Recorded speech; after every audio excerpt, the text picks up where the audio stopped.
things we know, there are known knowns. There are things we know we know.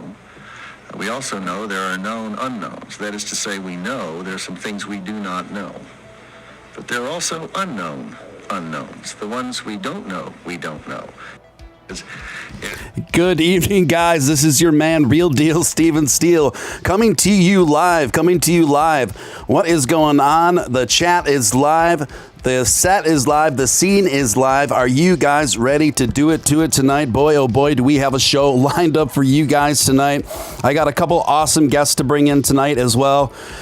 We're going to cover some fun stuff, some interesting stuff, and we're obviously going to cover the big elephant in the room. He is gone.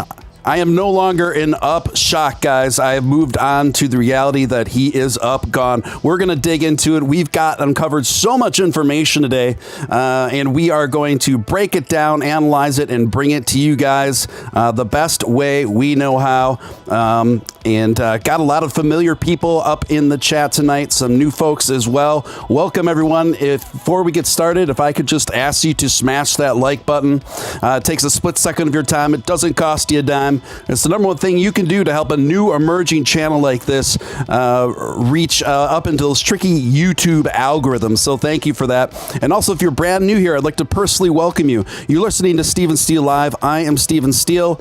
This channel's been around for just about 3 months now, so still relatively new. We do a regular live stream show like this, and happy to have you. Invite you to subscribe. Join our cool community that is just growing exponentially each and every day. So hit that subscribe button, hit that notification bell, and then if you feel compelled to super chat, obviously that's appreciated for the time and efforts throughout the broadcast. You can feel free to field whatever questions or comments you want to not only myself but my guest panelists as well for tonight. Speaking of which, the first person I'm going to bring on is a man that needs very little introduction around these parts. He is a man with a plan. Since 2014, invested about $10,000 all into dog money, all into Dogecoin in 2014. Consequently, he is now known as Dogecoin millionaire Nick Ballz. Nick, are you with us, my friend? Hey, what's up, Steven? Hey, good to see you. How you feeling? I would be remiss if I didn't say this was a rough day. Yeah. Did a bit of day drinking, very unlike my normal self. Oh, buddy. Yeah.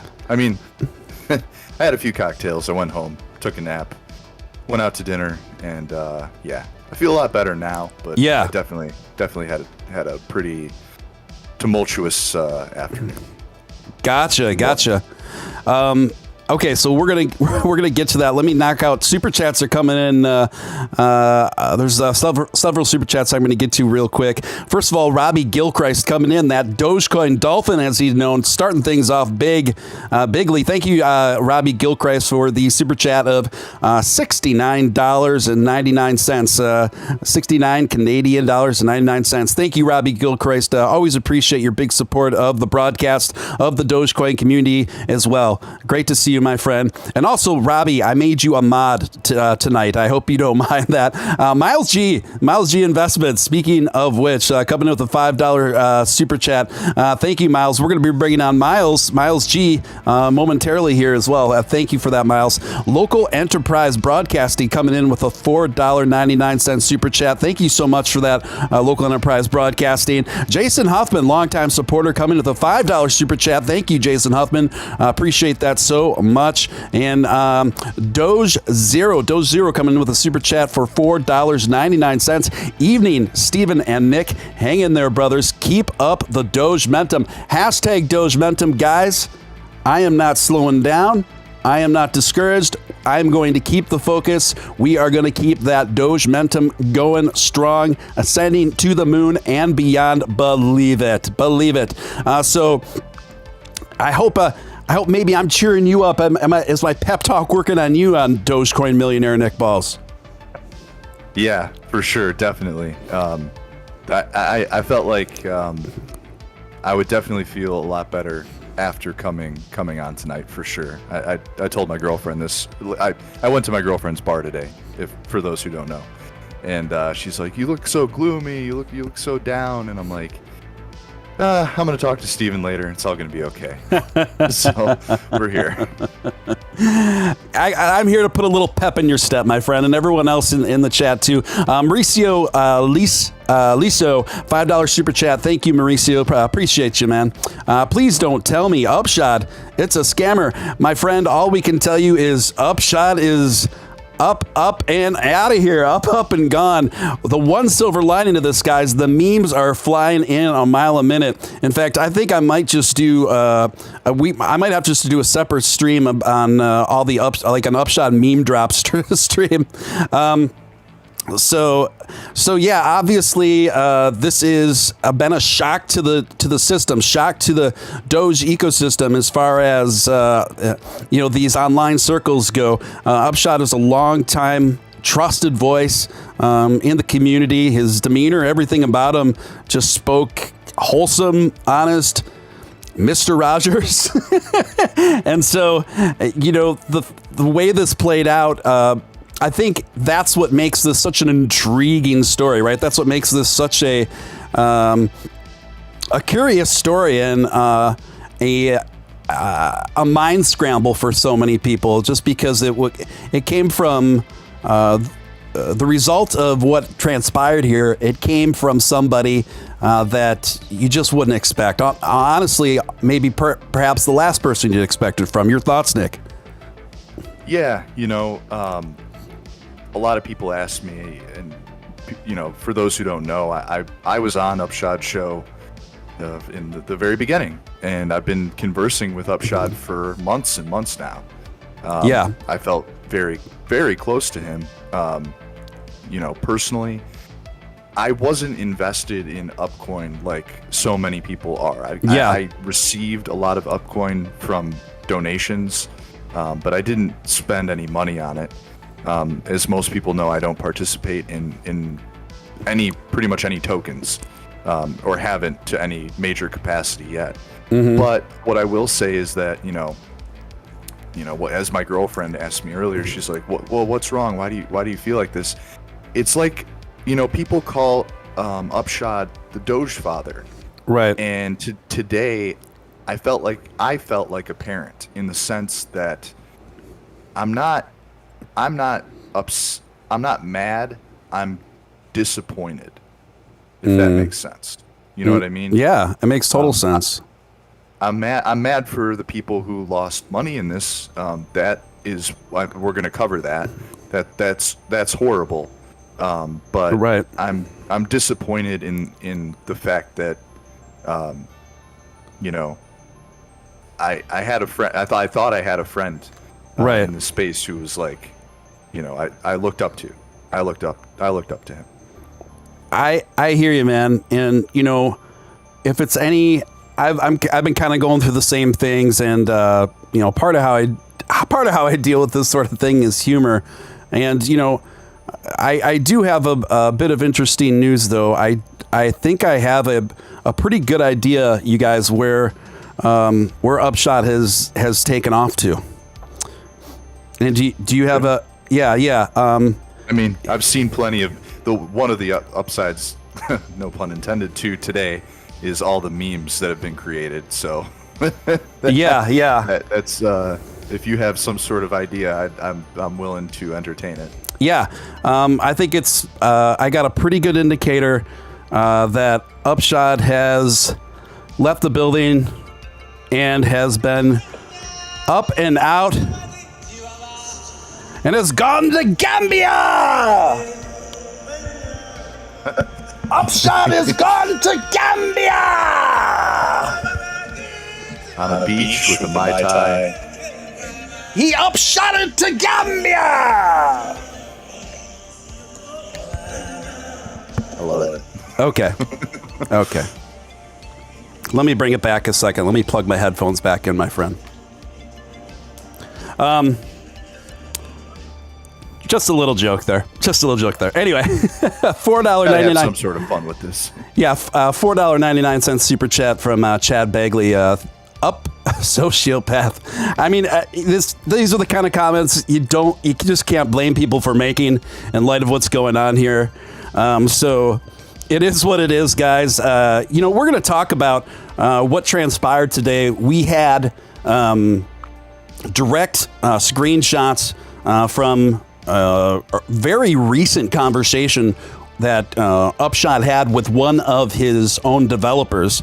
And those were inboxed to me, and I got permission to post them, and I posted them on my Twitter. And I think they were also cross-posted a little before I posted it through the dev himself. And that was very, very revealing. Speaking of which, but at this time, we're going to break into that, Nick, but I also want to bring in Myles here. I know he's in the waiting room right now. Yeah, he's been in waiting. Myles G, are you with us? Yeah, man, what's up? Hey, good to hear from you, and good to have you on the show. Guys, this is Myles G, also another crypto content creator, very Doge-centric content creator. Many of you are probably already familiar with him. His channel is Myles G Investments, and and he's also a fan of this show, and I'm a fan of his work. So it's great to have you on, Myles, during this really topsy-turvy, tumultuous story as it unfolds. Nick and I were just getting to the turn in this story wherein one of the developers had posted screenshots of a conversation he had with Upshod just later this afternoon, maybe 4 hours ago.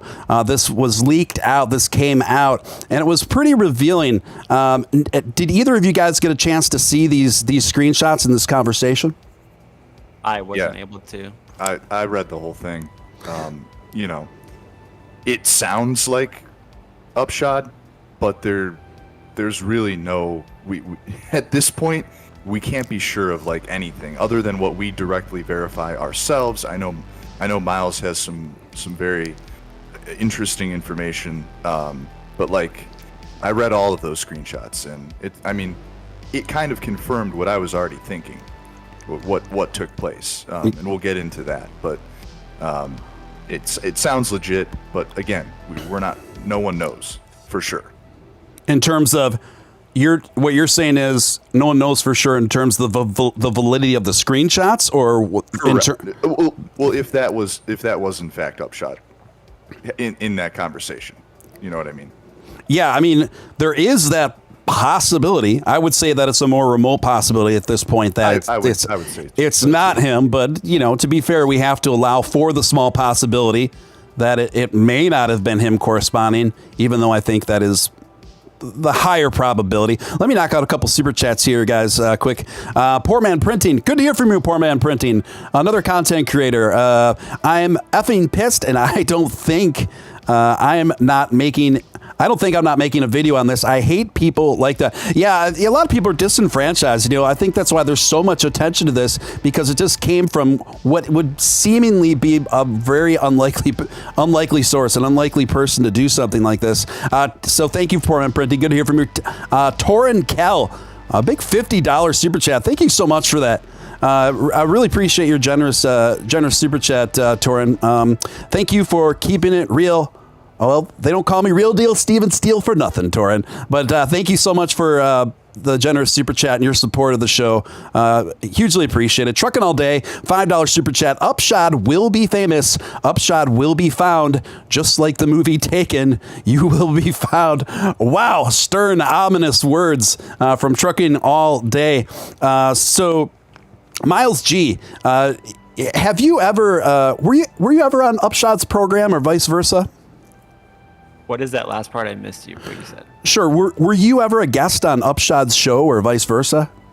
Yeah, my first guest appearance on any show or YouTuber was actually Upshod just a few months ago when Dogecoin was kind of just about to take off. I think when Dogecoin was about like 5 cents and it was just consolidating for a period of like 55 days. It was towards the end of that period where it was just kind of chilling, not doing much after the initial pumps that I was on his show. So this was after that initial pump where at the time Doge's apex was somewhere reaching 9 cents, but it just kind of touched there really briefly before trading sideways between like 4.5 and 6 cents for a couple months. Yeah, and that's around the time where I started my YouTube channel, and I was looking at like Dogecoin and stuff, and I started getting into Dogecoin and content creation for Dogecoin, and I saw him and I saw Matt Wallace were pretty much two other main ones that I noticed. And then I seen exponential growth with his channel, and afterwards he ended up bringing me on the show, and I ended up reaching out to him. That's how I ended up getting on the show. And I was like, hey, you want to do a collaboration and everything, and then we developed somewhat of a friendship after that period. Yeah. Same here. That's kind of how I developed my friendship with him too. We started kind of guest spotting on each other's shows, and so. But it sounds like you both. I think both you and Nick developed a relationship, a friendship with him before I did. I'm kind of a little bit later on the scene. With him. Tuco, $5 super chat. Thank you, Tuco. Sad that Upshod pulled the same scam. He was calling out others for weeks previous to the dump and going dark. I mean, point taken. Think what you want about Matt Wallace. And Matt Wallace, recently throwing some support behind the Tiger King thing.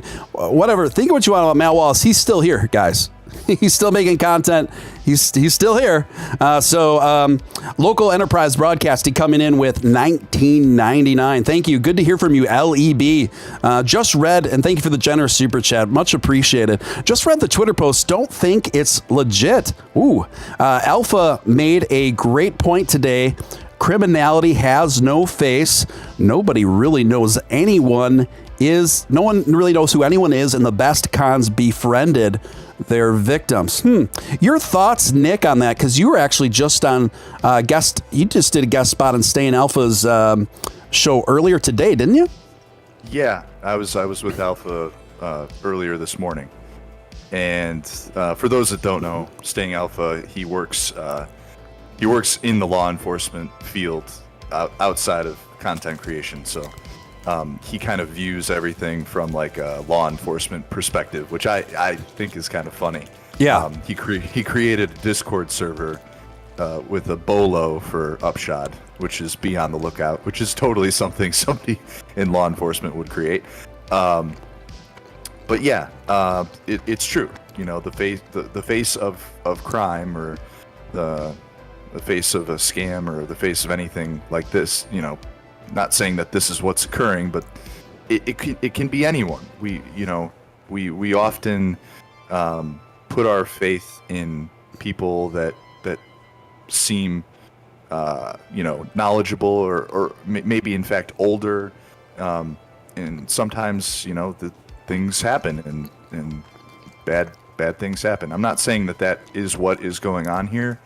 But yeah, I mean, you have to really know who you're doing business with, and that's just the world that we live in. I saw about half of the broadcast where you were on Staying Alpha today, and he called you Steven Steele at the beginning, didn't he? He did call me Steven Steele twice, actually. Oh my gosh, it was early. I know. I was like, dude, because I was listening on my headphones with my eyes closed, and then I was like, oh my gosh, am I supposed to be on the show? Yeah. I'm like, am I supposed to be on the show? Was I invited? And and so I like my eyes perked up, and I like squinted into the screen, and I'm like, oh wait, I think he accidentally called Nick me. Yeah. Well, so what you didn't hear was right before the show rolled, before he hit the go live button, we were talking about you. So we were okay. We were just literally like I had just said Steven Steele, and then he hit the live button. So that's what happened there. Yeah. So, guys, we're at about 130 some likes. We got about 400 people in the room. I think we could do a little better than that. So if you haven't smashed that like button, please consider doing so. It takes a split second of your time. It doesn't cost you a dime. It's honestly the number one thing you can do to help a new emerging channel like this get up into those tricky YouTube algorithms. And it's a real simple thing to do. So appreciate it, guys. Appreciate it. And if you're brand new here, again, I'd like to welcome you. You're watching Steven Steele Live. I am Steven Steele, I'm glad you're here. I'm glad to have you. I invite you to subscribe and join this awesome community and stick around. Dan the Man coming in, $14.99. Thank you, Dan the Man. Appreciate you. Big fan, guys. Hey, Steven, whatever happened to King Valhalla? Oh God! Right when I think I don't have to hear that name ever again, it just keeps on creeping back. Dan, so how I accidentally found myself in this crypto space is I got asked to start doing some guest spots and getting patched to the Discord on someone else's channel that was doing a crypto-centric channel that got pretty popular, and that was King Valhalla. So Chad, Uncle Chad's in here too. Chad Paxton in the chat. He was also on that channel as well. But I became a personality that people kind of gravitated to during my short, prominent tenure on that channel. And then it just started going in a direction that it wasn't sitting well with me. I'll put it that way. And so I decided to part ways so I could start my own content and have complete creative control and complete control over how it's ran and the ethics of it, which are very important to me. So I just went in a different direction, and so did he. I don't know if he's still making content, and I don't think he's operating under that same name. That's about all I have to say about that. But thank you, Dan the Man. I'm glad you rediscovered me. Doge-Ethereum. I love that. A dillionaire. Who wants to be a dillionaire? $9.99. What's up, Myles? Should we stop trusting people who plug coins? I'll let you take it, Myles. Yeah, definitely. And not only that, I replied to her in the comments, but, stay away from crap coins. Basically invest in successful crypto projects. There's a lot of them. They're mainly in the top 20 cryptos: Bitcoin, Ethereum, Cardano, Dogecoin. These cryptos have a very long future ahead of them, and they've been established for many years, and they're continuing to grow each and every single year. So those are the coins, without any financial advice being given, just my opinion, those are the ones you want to invest in. If you're looking for a quick buck to make quick money, you're most likely going to end up losing that, because the people that are in it for the quick buck, they try to find the things that go up the fastest, and by the time they discover those things, they're already at the top, and at that point they're going to be heading down.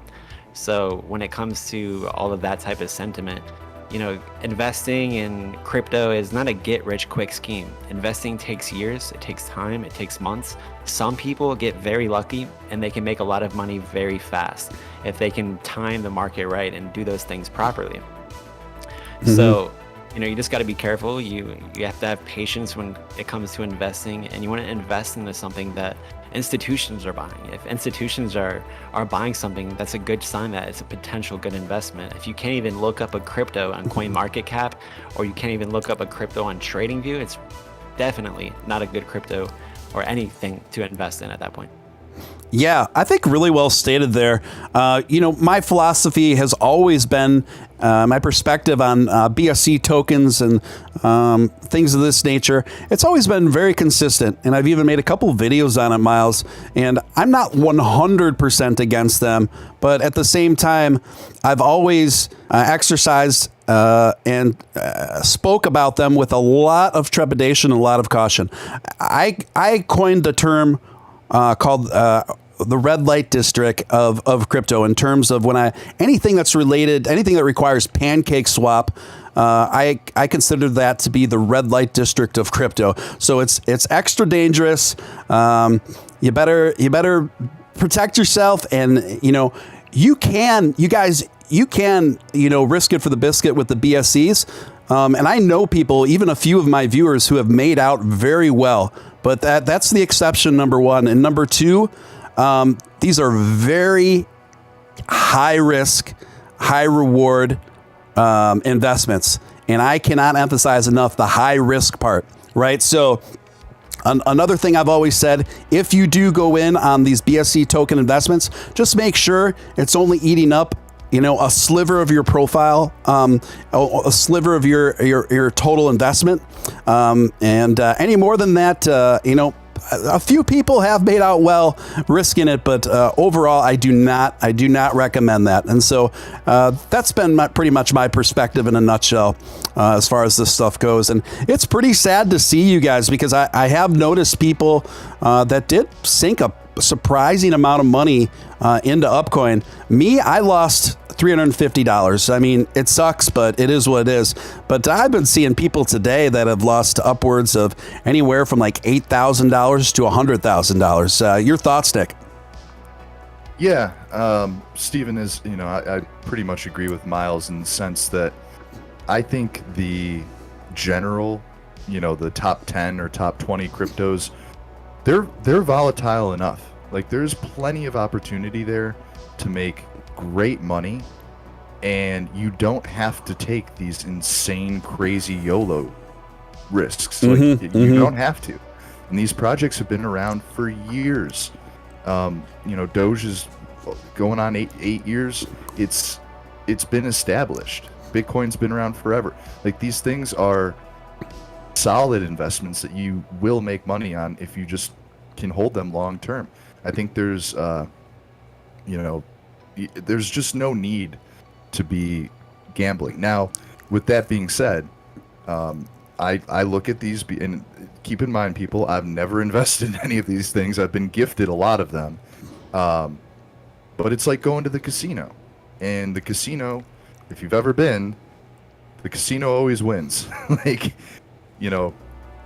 9.9 times out of 10, the casino always wins. Now, that 0.1% of the time is what gets people addicted to doing that. And they think they can replicate it, and it's just not the case. It's unfortunate, but I'm taking a stance from here on out that I don't want to keep perpetuating specifically the BSC chain.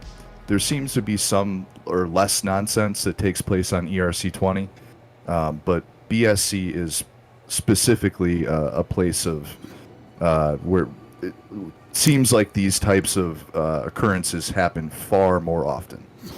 Well, not only that, we are seeing a certain amount of indicators that would give Binance a questionable future. There's also that too. If you're basing the foundation of your project on the blockchain of a company that's showing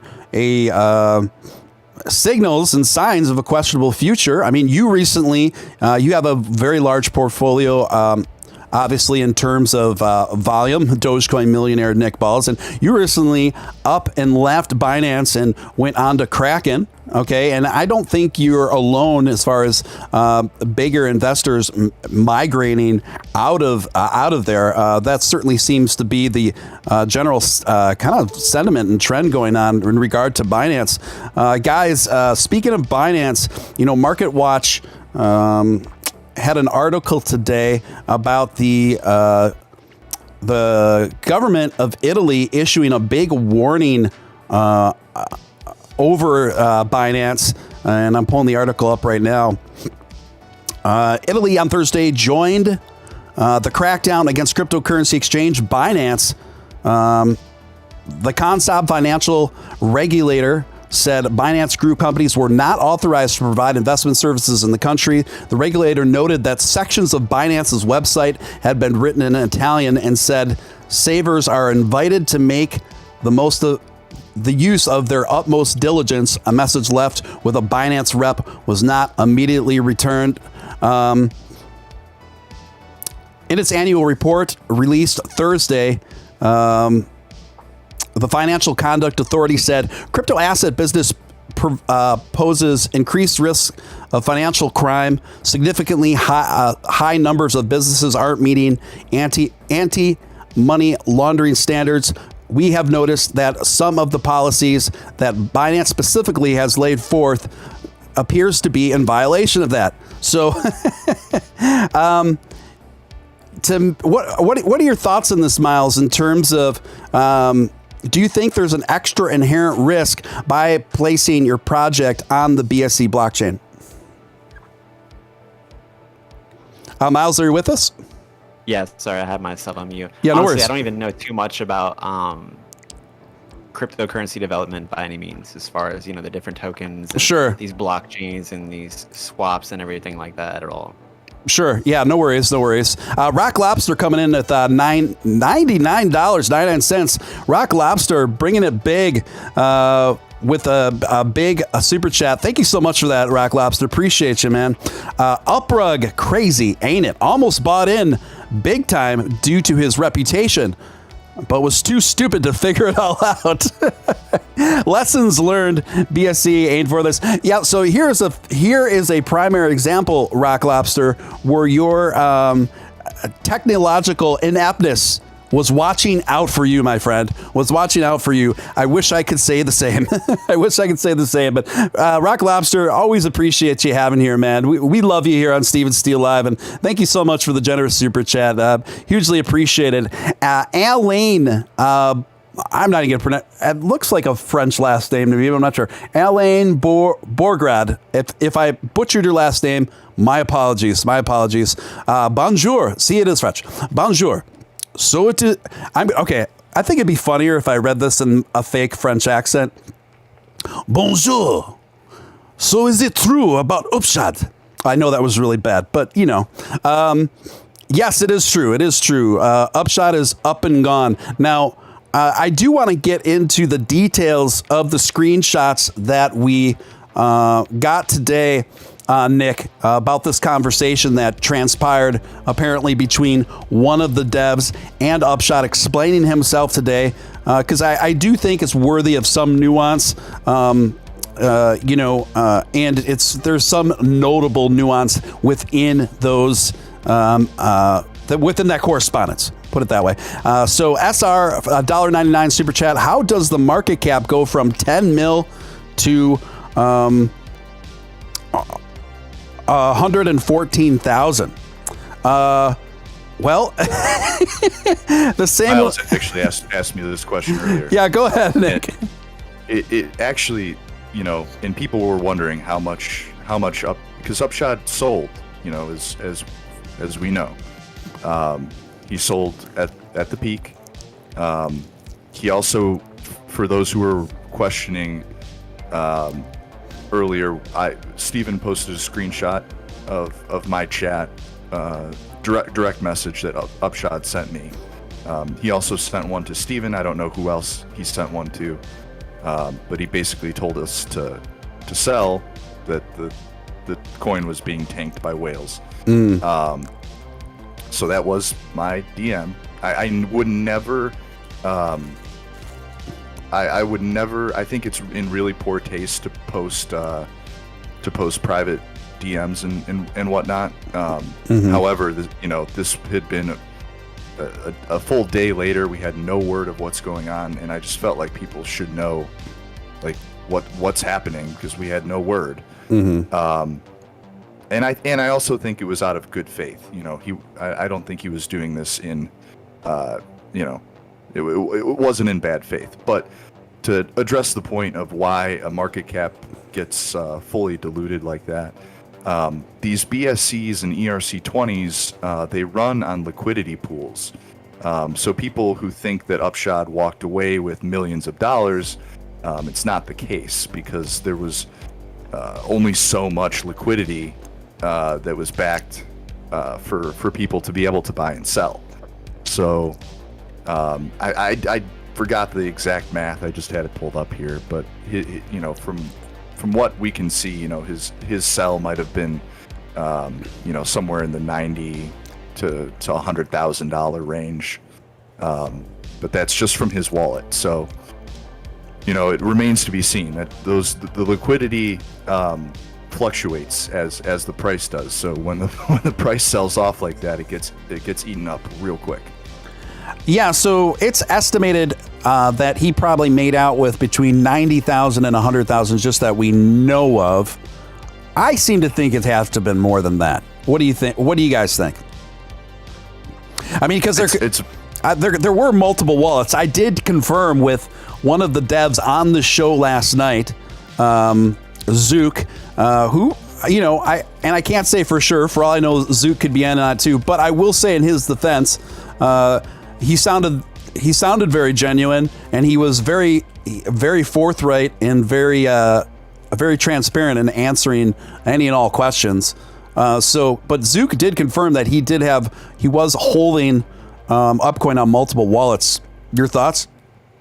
Yeah, I mean that. I did a little due diligence on Zook today as well. Seems like a regular guy. I don't know. Of course, today has me questioning everything about life, so I don't know. But I would say that from what we know, that his particular wallet sold between $90,000 and $100,000 worth. Now, we don't know if there were other wallets. We have no idea. We don't know who was responsible for the major dumps. Like, his sell was a small percentage of what got sold off. We just don't know. That there's so many unanswered questions. And I know Myles has some good information for us that maybe we can get to. Yeah, I do want to get to that information. There's just a couple comments I do want to field at the chat. A couple people said Upshod's son was a whale. I don't know if I don't have any evidence to conclude that for sure, but it wouldn't surprise me. A couple other people are asking Nick, you and I, did we sell our Upcoin? So I was tipped maybe $35 in Upcoin from random people during the last time I had Upshod on my show.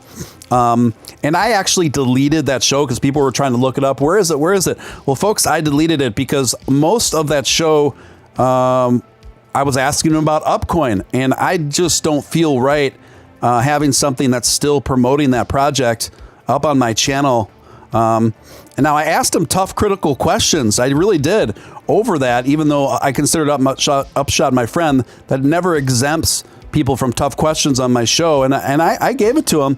But I just didn't feel right leaving that up on my channel anymore. So to answer your question, I got tipped about $35 in Upcoin. After that, I put in about $350 of my own money in Upcoin. I watched my $400 investment jack up to about $1,200, and then I was multitasking while trying to get ready for last night's show, and that's when I got the message, the ominous last message from Upshot that says, Steve, sell your Upcoin, whales are unloading. And by the time I looked at it, by the time he sent me that message, by the time I read it, my $1,400 was $200. So I was like, thanks, I guess. I mean, it's a nice gesture, but it would have meant a lot more a half hour ago, So I was watching it live, and just to clear the air here, I only owned Upcoin that I was gifted. I didn't put any of my own money in it, simply for the fact that I have not purchased any BSC or ERC20 projects. But my response to him, I want people to know, he told us that whales are selling and that we should sell our Upcoin. Steven, who had some. By the time we got this message, guys, it was too late. Right. I was watching the chart live, so I knew what was going on. In fact, I'll read my response, which I sent to Steven. He posted a portion of it, but I basically said, all good though, I don't have enough to really do anything. I just keep a bit for spreading around, meaning for tipping, that I was tipped myself. Yeah. But the next message I sent was, this will certainly make for a good video on low liquidity, fresh token tactics. Mm-hmm. That was the last thing I said. And you can I mean, up to that point, he still had all of his social medias up. So I was, call me naive or call me what you will, but I still believed that, everything was on the up and up. Yeah. Kyle says, seems strange the dump off took place minutes after you started your show. Yeah, Kyle, I'm not sure what you're implying there, but I do recall you on Twitter also admonishing me for even entertaining the idea that Upshot had rugged us and you thought that was irresponsible for me. So I would say 1-0 on you, my friend. So let's get back to this. Myles, I know you have some more thoughts to share on this debacle. Go ahead. Yeah, absolutely. So, I actually haven't talked to Upshod for a while, and I was actually concerned about Upshod, if he's okay, because there's a lot of stuff going on, a lot of negative energy towards him. So I texted him, and he texted back right away, and I was like, wow, that's kind of cool. He texted me back because I heard he wasn't like talking to anyone. And then I was like, well, can I just call you? And he like answered the phone. Wow. So you had a conversation with Upshod tonight? Yeah, like 2 hours ago. And would you mind just filling us in on what you can about how that conversation went? Yeah, absolutely. When I called him, he's like, well, just give me a second. I'm picking out the interior for my Lambo. So I had to call him back after that. That's awesome. Not just kidding. But so basically what he told me is, first off, I asked, like, are you okay? What's going on and everything like that. And, a lot of the talk had to do with about like the development and like a lot of like that type of language that I'm not super familiar with. So he did fill me in a little bit about that. I talked about, his future as far as, social media, YouTube is concerned, because that's certainly very important. But, he has complete control over everything, and he deleted everything himself. And it all really sprung, We'll first start off with where all of this is coming from. And I don't know if it's related to Upcoin or not. You guys will have to discern that yourself. But I was asking him, okay, what's going on? And he's like, man, I'm just getting a lot of negative sentiment, which I have heard him talk about before. But I'm getting a lot of negative sentiment on YouTube. Every time I make a video and I try to tell people the truth, like, oh, Dogecoin might be going down and this and that. He said, there's trolls in the comments trolling him, just getting very angry with him, basically giving him death threats for him to like kind of like be honest in his videos about Dogecoin. From his analytical viewpoint, as far as we're just talking about his understanding of Dogecoin, based on the charts, cryptos are going down, they're a bit bearish for the time being. And so he was kind of pointing things out like that, we could go lower. And so he was getting a lot of hate for that, which for any content creator, you're always going to get hate, no matter how good you are, what you do, who you are, what type of niche you're into with any type of content creation. If you're a celebrity, there's always haters, and they troll your comments. They're in my comments, especially when Dogecoin is down. You're going to get a lot of haters. Yes. This and that. And that sentiment has certainly been increased in a bearish market for cryptocurrencies. And Upshot had realized this and experienced this a lot. So that really started to get to him. And it got to him to a degree where he basically is done with it and gave up. So that's that part as far as, YouTube and everything. He's done with YouTube. He's done with Twitter. All of that's over with. So I also asked him, okay, what's up with this, Upcoin and everything? Because yesterday or like the day before was like the first time of me even hearing about Upcoin. I think I saw people like in my comments and other places talk about Upcoin and everything, but it's just another one of those coins that I see every day, people asking me about, hey, should I buy this and do this? I definitely get that a lot. So I've seen that. So I asked him, okay, what's going on with this whole Upcoin thing? Like, I heard this and that.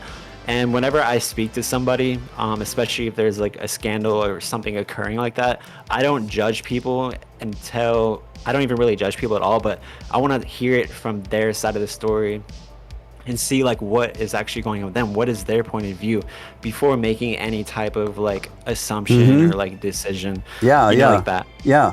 So anyways, I was like, what's going on with this and that? And he basically said, the whales sold it, and he didn't even have that much of liquidity and that much money into it. But I guess like, everyone just pulled out, and I didn't really get to ask him about like, well, did they coordinate the whole dumping with you and everything? I think there was some type of coordination. Yes. And I think like maybe he pulled because the whales pulled or were going to pull, or maybe he pulled and stopped everything because he was done with YouTube. And maybe all of that led to the culmination of the whole rug pulling event. And I also asked him, I was like, okay, well, I hear that there was like a $25 million market cap, or at the highest point, you know, the market cap and everything was worth 25 million. I'm like, how could you possibly, like, you know, you have 75,000 subscribers on YouTube. Okay, that's a substantial amount, but you know, the amount of views and stuff right now, especially for cryptocurrency and Dogecoin, it is really not that substantial. Right. And he just created this. How can you get $20 million of investors' money? It's wild. That's wild, and that's crazy. Right.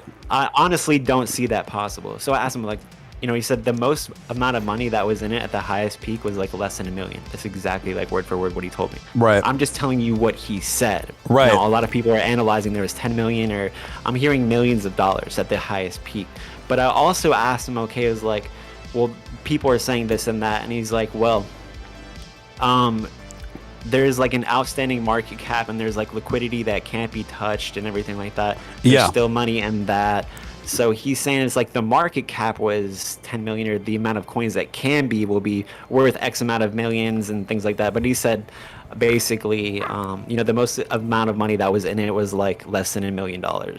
And then he did say this though. I asked him, I was like, well, did you make money? Did you lose money on it? Because I like felt bad, like maybe he lost money too. And he was like, I ended up getting my money back and making a little bit of profit. And then I went to ask him, okay, how much profit did you make? How much money did you invest? And really, I want to know, like, you know, did you put a couple 100,000 in there? 100? He wasn't able to fill me in those details, but he wasn't. That, he wasn't able to, or he just was kind of evading. He didn't. He told me straight up that he's definitely not going to tell me that. He Okay. doesn't feel comfortable telling me that. So my assumption is, you know, just my own point of view. I don't judge anyone. I don't hate anybody or anything like that. But it sounds like, just from his energy and the energy period, it sounds like he made off with, you know, a decent amount of profits. Yeah. Would you say from your conversation with him, you got the impression that he likely made out with more than 80,000, or about that? From my conversation, no type of monetary value would I be able to infer, because I had no idea, you know, of course, how much money was invested total. I mean, he said it's a little bit less than $1 million. That was the most of, from all the investors together, at the highest peak. It was, you know, X amount. But he also did say that the whales, at one point, pretty much like the whales took over, and I presume and think that, from what he was telling me, is that, you know, he had a portion of the money in there as far as the liquidity is concerned, but I felt like there was investors much bigger than him, but actually like whales. And he said that they were actually manipulating the price, that they would dump it and it would go down and cause like a little sell-off, and then they would buy back in, and then they would sell at the peak. He said that he was able to understand that the whales were actually manipulating the price. And for him to actually see that, he said it gave him a very strong understanding, you know, a little bit about cryptocurrencies.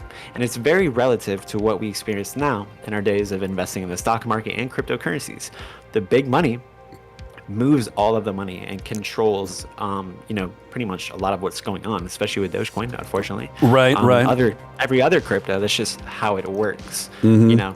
But you can overcome the whales, you can overcome the manipulation by having diamond hands and through patience and time, and things like that. But that's pretty much what I got from our conversation. Right. Well, thank you for all that. That's very, very enlightening. That you were able to get through to him. That's pretty extraordinary. Let me grab a couple super chats, guys. As you know, as a content creator, Myles, we can't leave those folks hanging. Robert Cardosa coming in with a $10 super chat. Sorry to leave you hanging. Didn't forget about you, my friend. Said, when it comes to crypto, you really need to believe in the people, purpose, or community. In the end, If it fails, at least you won't leave with a bad taste. Avoid hype coins till they meet one of those. Yeah, I no lie detective, Robert, and thank you for your super chat and your contribution. Beef Supreme, the Beef Supreme, coming in with a $10.49 super chat. In the end, we still have the Doge community. Let's move it forward together. Surge it up with the Doge momentum. My friend, Beef Supreme, it's always great to have you here in the chat with your big Doge energy, bringing it through, keeping it positive. And thank you so much for that. I think we missed our favorite guy. Who's that? Rock Lobster. He sent $100. No, I didn't forget about him. Oh, you got it? I might have just missed it. I'm sorry. Yeah, he got him. Yeah, I got him. Okay. Yeah, I wouldn't forget about him. No way. Yeah. No worries. Can't forget the lobster. Can't forget the Rock Lobster. Yeah. You touched on something pretty interesting about this whole unraveling, Myles, and it also reminds me of what I saw transpire with the screenshots of the messages that the Dogecoin dev had with Upshod today, and I do think that there was a certain element to maybe afford Upshod some grace here. There definitely seemed to be an element of the heat that he was taking as a content creator, and specifically from sectors of the Dogecoin community over his creation of Upcoin, really got to him. And I did see a certain amount of flack and hate that Upshot had been receiving for a few weeks leading up to that. And it's something that he lamented to me about a little bit in private, just over DMs, and I felt bad for him. So I think this definitely played a role in making the decision that he made. Do you think that's fair to say, Myles? I think so. That's kind of like what I'm assuming. Absolutely. That maybe, like, just like I said previously, that maybe because of all the negative sentiment he was receiving, that, emotionally he just wasn't able to bear with it and needed himself to cut ties with it, all of it. And so maybe part of, maybe talking with the whales, okay, guys, I'm done with this, and having everyone pull out their liquidity and money. Yeah. Maybe that was the cause. So I'm thinking that's certainly a very high probability of that might be the cause. And then also there could be, a substantial financial benefit to also do that, where you can make a couple $100,000 profit and invest it into Dogecoin or something else, and it takes off, and then you're really set and don't have to worry about all the stress of YouTube and everything like that. That's also another path and route that somebody could go with that as well. But as far as why, I'm thinking it was just too much for him. I'm sure he has like a family and kids, and has another job that's very probably stressful. Right. So, we never know what's going on in someone's life. There could be, death, there could be cancer in his life, or family, friends, or whatever it is. That's right. So. Yeah, I think it's pretty well stated and fair. And just to be clear, the Upcoin developer that I did have on the show that I spoke to last night, and that had that conversation with Upshot today, and where the screenshots initially came from, is Geeks Anonymous, GEEKZ Anonymous, and that's Zook, and you can look him up on Twitter if you want to give him a follow, and just to see how things are shaping up on his end. This is something that I have actually some empathy for. And Myles, you touched on it earlier. As content creators in this space, I think it's because it kind of goes more hand in hand with creating content, crypto-centric content. When people's finances, people's investments are on the line, people get more ornery, people get more defensive, and sometimes people get more accusatory, both rightfully and wrongfully, right? And many times us as content creators in this space, we're on the receiving end of the brunt of a lot of that. And a lot of it is, my opinion, is really undeserved, and you experience it on your channel. I've definitely been experiencing more and more as my channel grows. Do you have any thoughts on that? Yeah, but before I get into that, I would just like to say, I'm not defending Upshot. I'm just stating possible, circumstances or reasons for Upshot to do with what he did. So he did what he did. I don't know what he did. I don't know his intentions. None of us know his intentions. Yeah. But you all have information to infer what might be those. So you all can judge him based on that. I'm not here to judge anyone or assume like what he did in that. But, people's actions speak enough, and their actions define who they are as a person. They define what they did. They can define their intentions. So you guys saw the actions, so it's up to you all to judge based on that. So I'm not defending him. I'm just, like I said, stating possible, intents and so forth. But getting to that, with any type of content creation where you have thousands of people that follow you, that watch your videos, hundreds of people, it doesn't even matter. There's going to be people that are going to dislike your videos. There's going to be people that like your videos. Most of all of my videos, I get like a 97% like to dislike ratio. So, some of my videos have had hundreds of thousands of views. Some of them have had 10,000 views, whatever it is. There's still people that in each and every one of those videos just hating on me, just anything they can say negative, they won't even watch the video. They'll just say something really negative and say this and that. But, most of the time for content creators, there's the stronger amount of people that actually for most creators that like your content, engage in it, and actually praise you. So when it comes to doing anything in life, some people have told me before, unless you're not doing something right unless you have haters. So when anything you do, whether it's at the workplace and your family, there's going to be always people that hate you. That's just human nature. But don't let that hate, don't let the trolls get you down, because like I told Upshot earlier today, I was like, bro, your videos probably, even when you make videos that people don't really like, you're probably still getting 97%, 95%, maybe at the lowest 87%. So right. 87, at the lowest 87% of the people like your stuff. They're they're praising you, and you're focusing on the small 3%, 5% of people. So you're going to let the 3% people out of the thousands of views or the thousands of people stop you from doing what you intended to start doing. So you can't let anything negative prevent you from doing something that you need to or want to in life. And use those people maybe as you turn that negativity into something positive to push you further. Be like, wow, I'm actually doing something right. People are hating on me. People are trolling on me. Because if you weren't doing something right, you wouldn't even have anybody saying anything to you. Correct.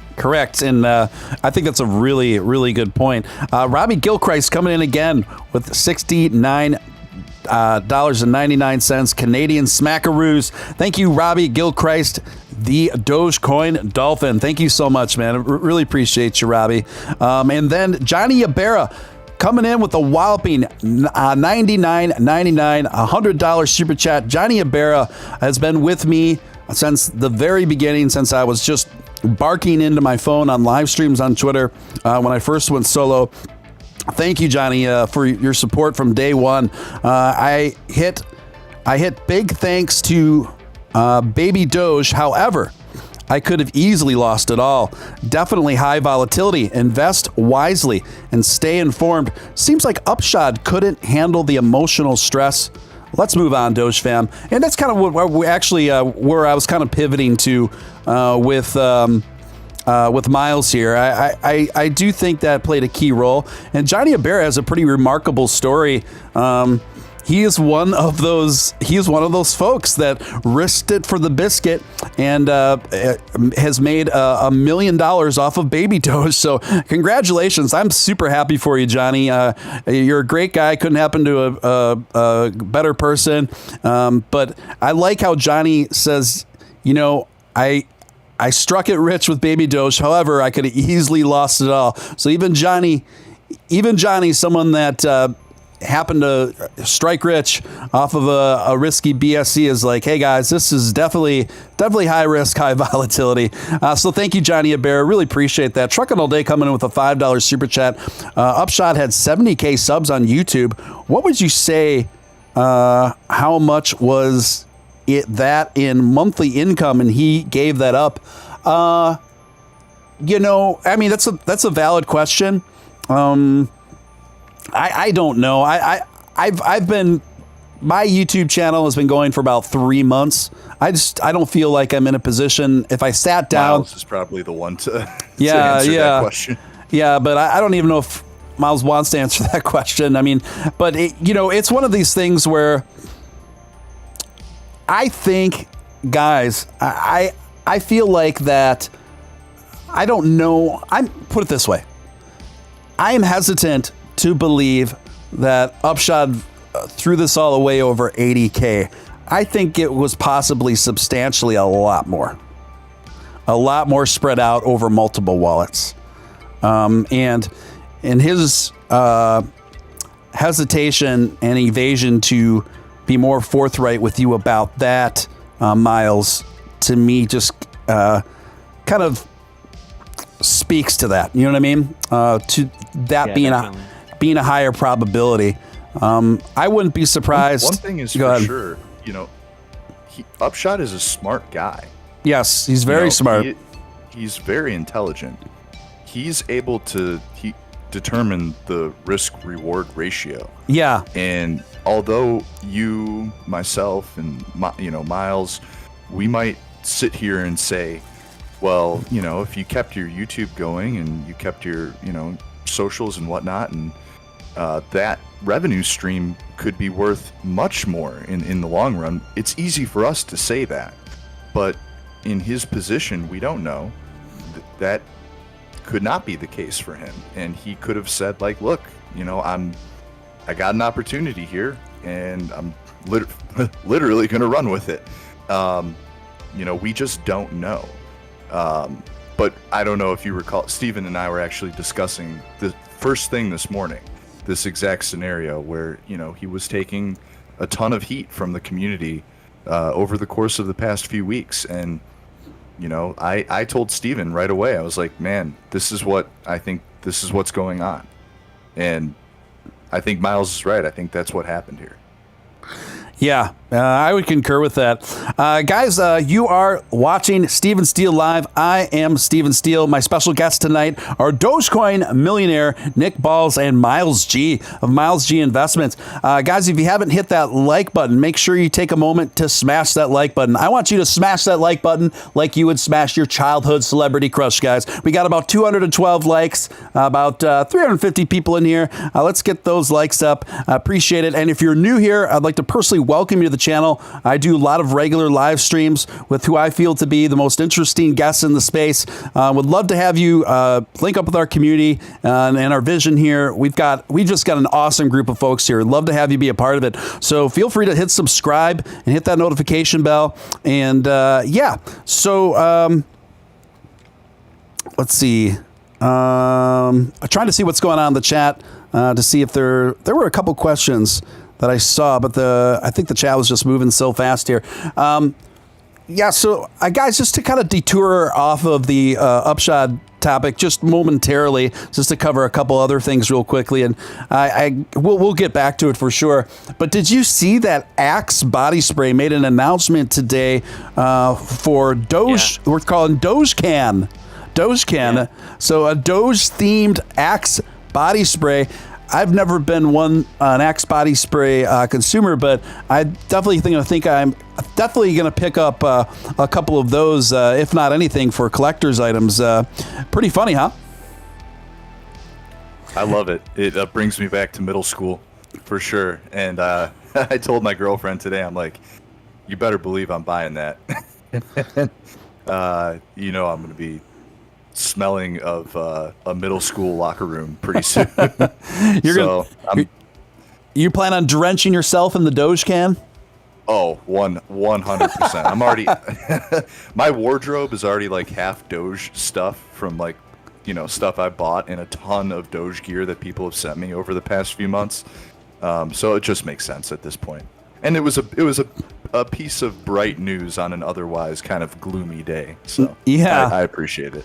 Well, I think those Dogecoin, the Doge cans are probably going to be assets in the future. So Oh stock yeah. up on them and Could NFT those things. try to 10x my money. No, Yeah. it's funny, but not. I think Myles is correct. I think over a period of time, if you were just to buy a case of Dogecan and down the road, I think your future self will thank you. I do think that, and for that reason, I will be investing in some Doge cans. Plus, it's just fun. It's funny. Reptile coming in at the $10 super chat. Thank you, Reptile. Yeah, that's one of that name. He's one of our regulars here. It's like it took me literally like a month of him super chatting almost every show for me to stop laughing while saying his username. Has Upshod made any new statements since last night?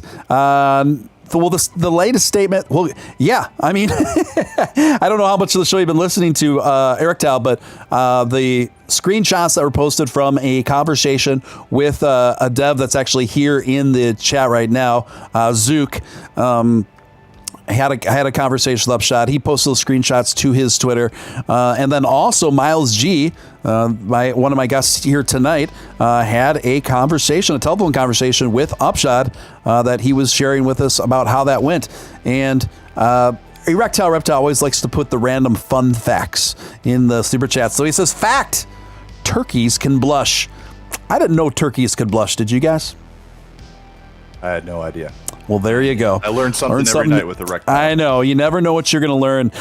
Sliding Edge coming with a $5 super chat. I made it in time to get some magic or steal magic. Glad everyone can be on tonight. Maybe a theme tonight. Return to Doge and Doge will give you returns. I mean, it's got a ring to it. You know, I think there is one of the lessons to be learned out of all of this is to those of us who have been bullish on Doge. I think this is a good opportunity for people to refocus our efforts, refocus our enthusiasm on the Dogecoin and the Doge momentum. And, you know, what can I say? I mean, I think all three of us here tonight, but between Myles and Nick and myself, can all say that, you know, to a certain degree, we were duped by Upshot. I never would have guessed he would have done something like this. How about you guys? I was completely taken off guard, and I posted a lot on Twitter today. I'll be honest with you, Steven. I'm a pretty for those who have seen me, I'm a pretty tough guy. Not to toot my own horn, but you know, it's not very many things can really shake me, but this did. This it had me upset today. It had me pretty upset all day, and I'm generally a very bright, happy-go-lucky kind of dude. But this was a tough one, and I think it was only, majorly for the fact that I felt very close to Upshot. I considered him a friend, and this one definitely shook me up a little bit. Yeah. What about you, Myles? Is this something that you would ever see coming from him, or maybe you always allowed for the possibility? Never would have. I don't really suspect anyone to, let's just say, no, I didn't suspect him to do anything similar to that by any means. So definitely caught us all by storm. Just been laughing a lot with all the memes and stuff coming in. Yeah, the memes are coming in a mile a minute. That is one bright side to this whole thing. So it's like whenever you're sad or whenever you're, Yeah. you're upset, you still get memes. That's why like Dogecoin is so awesome. So like even when like things are down with Dogecoin and people are naturally depressed in a bearish market, there's still memes to keep us lifted, and Yeah, I agree, and I made the agreement on Twitter that I wouldn't begin laughing at the Upshot Upcoin memes until further statements were discovered of what happened. But now that we know what happened, I am free to laugh at the Upshot Upcoin memes, and I will be posting and probably making a few of my own, to be honest. Doo Glue, what a name. Doo Glue coming with a $9.99 super chat. Thank you, Doo Glue. Appreciate you. Sucks that Upshot won't be making videos anymore. I enjoyed watching his videos. At least we have Myles and Final Stand still here for our Doge updates. What am I, chopped liver, Doo Glue? What is going on, my man? No, I'm just kidding. Thank you for the super chat. Myles G, we definitely got him. I'm a fan of Myles G's contents, and Final Stand Matt as well. So thank you for that, Doo Glue. Robert Cardosa coming in with a $10 super chat. Thank you again, Robert. Everybody joined the Doge Disco yet? I got my Doge-Gachi today.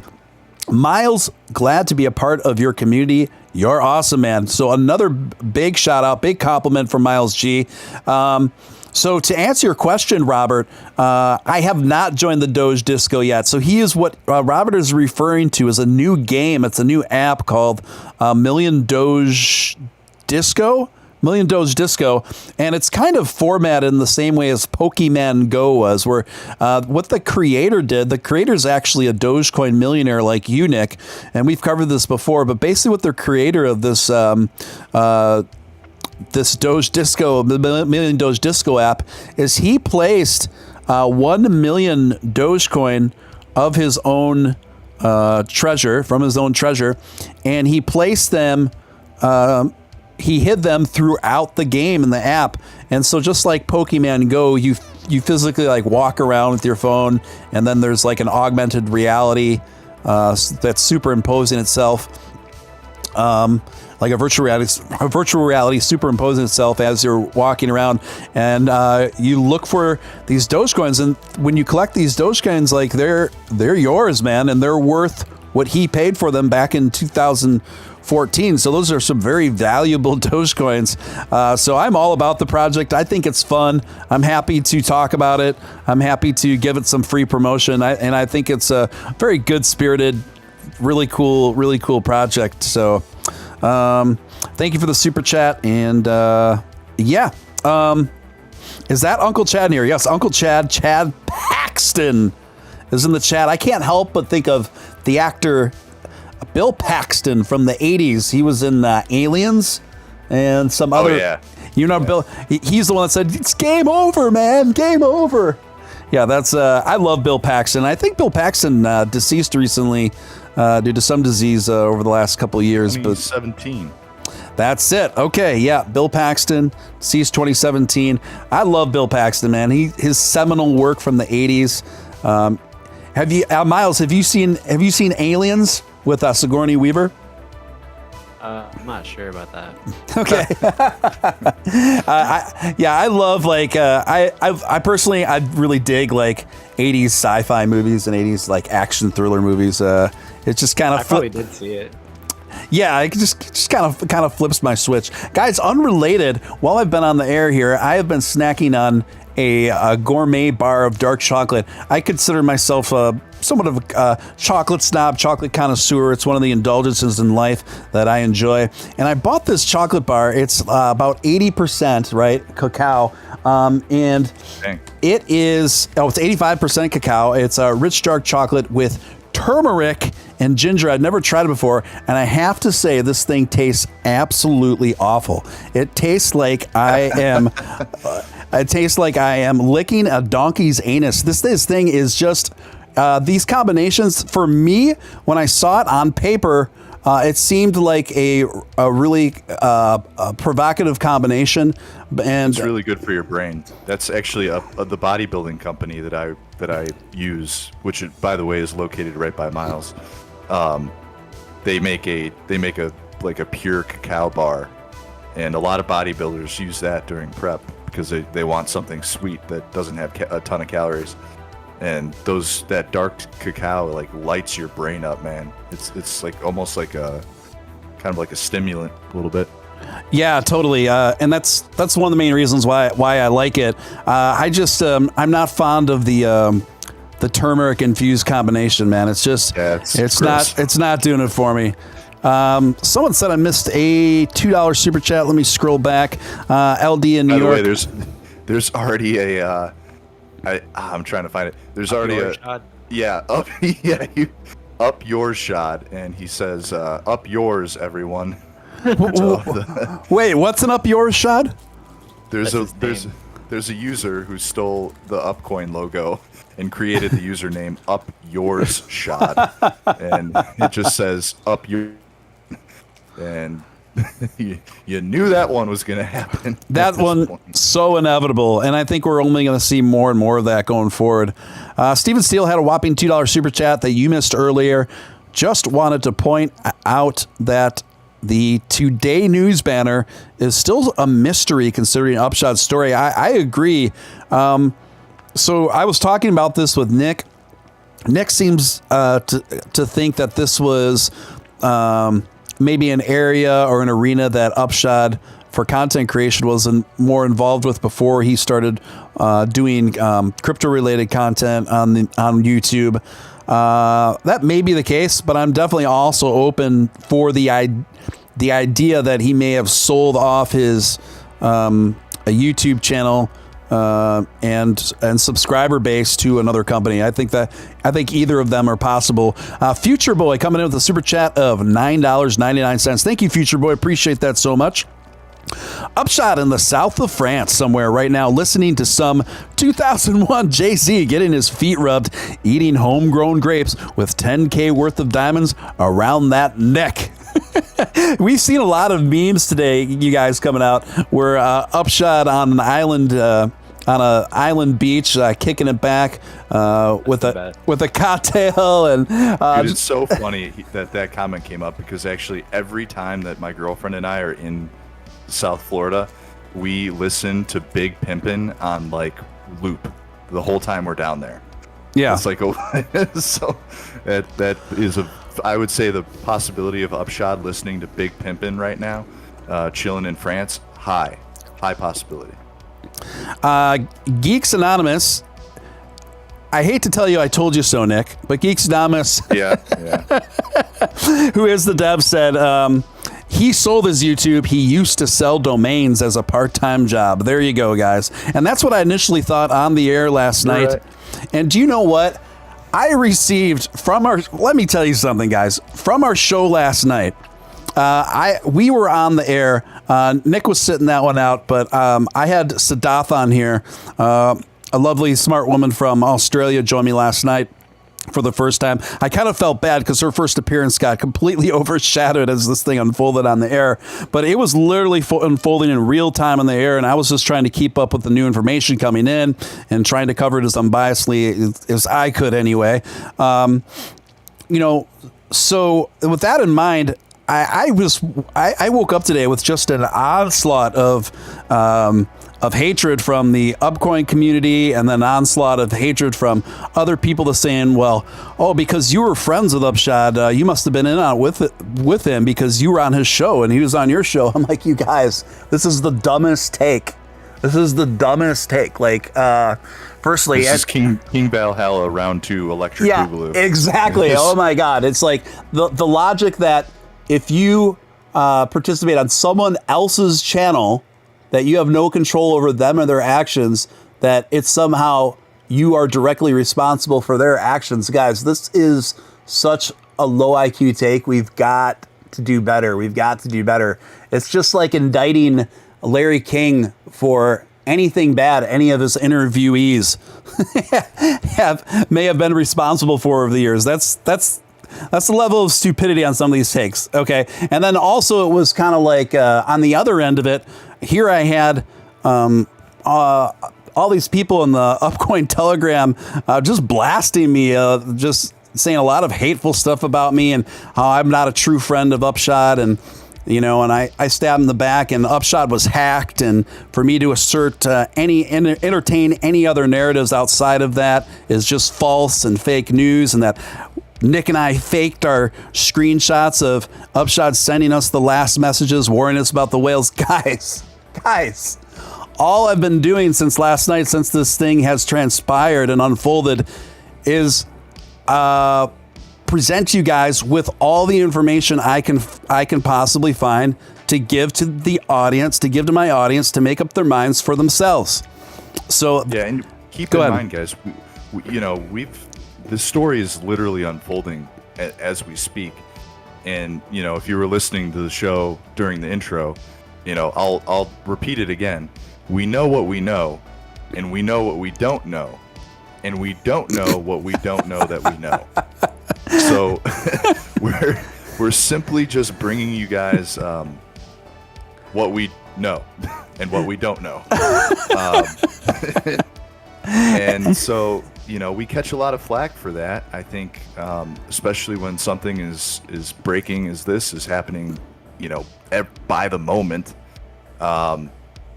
And yeah, so I want people to kind of, I put out a tweet earlier that basically just ask people to keep a cool head. We all feel for people who lost money. By the way, Steven is one of those people. Yes. So,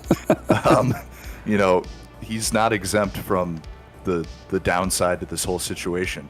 And we're here to do is report and tell you guys what we think and hopefully shed some light onto an otherwise pretty dark situation as of late, because there's not too much to go off of.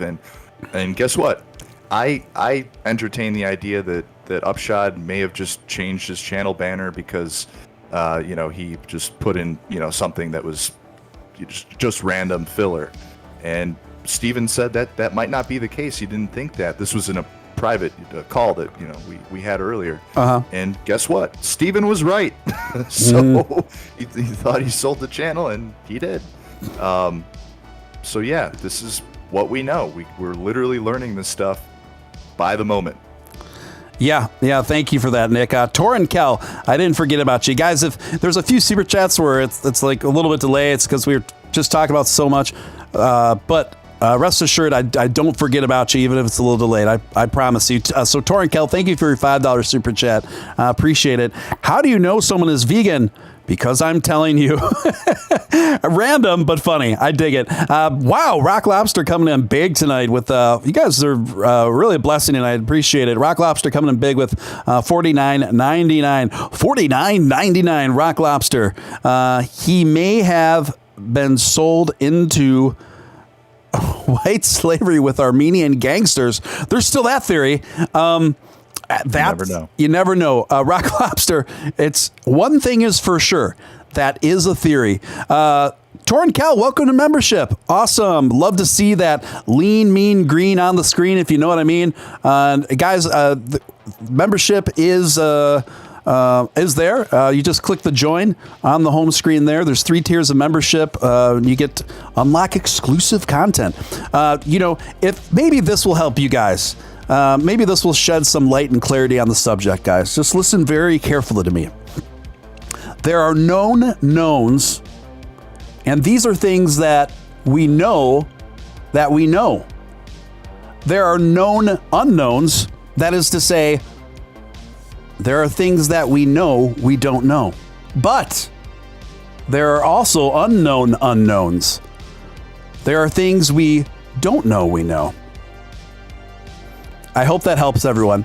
Actually, you got just having some fun there. That is actually a quote from Donald Rumsfeld from 2001, and that is the excerpt that you heard at the beginning of the show. I just thought it would be funny and apt to begin the show with that. $4.99 super chat from Tim H. Thank you, Tim. Appreciate it. So, which one of you guys is hosting the Doge to $1 party? Yes. So before the fall of Upshod was going to host in Boston. He was going to host a Doge dollar party once Doge got to $1. Rent out like a hall, like a bar or pub, and have a bunch of people from all over the country congregate to party Doge to $1. I don't know who's going to take up that mantle yet, Tim.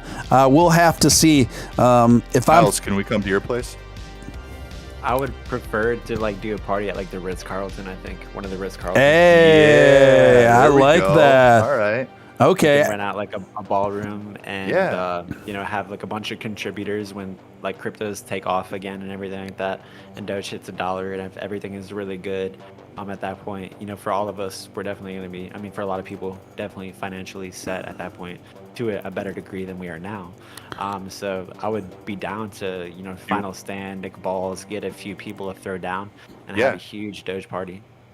I think that's a terrific idea. I think that we should get a group of the, you know, kind of bigger guys in the scene, and let's take up the mantle. Let's take back the dollar party and do it at the Florida or Tampa, or I think you're in Tampa Ritz-Carlton. Yeah, or like Miami Beach, Miami. I love that too. There's a whole bunch of places, but we definitely need somewhere that can host a lot of people.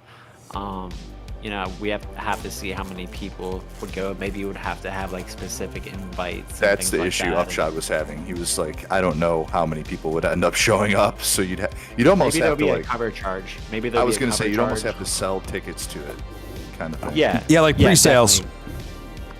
And they would have to be able to like afford a room and everything too.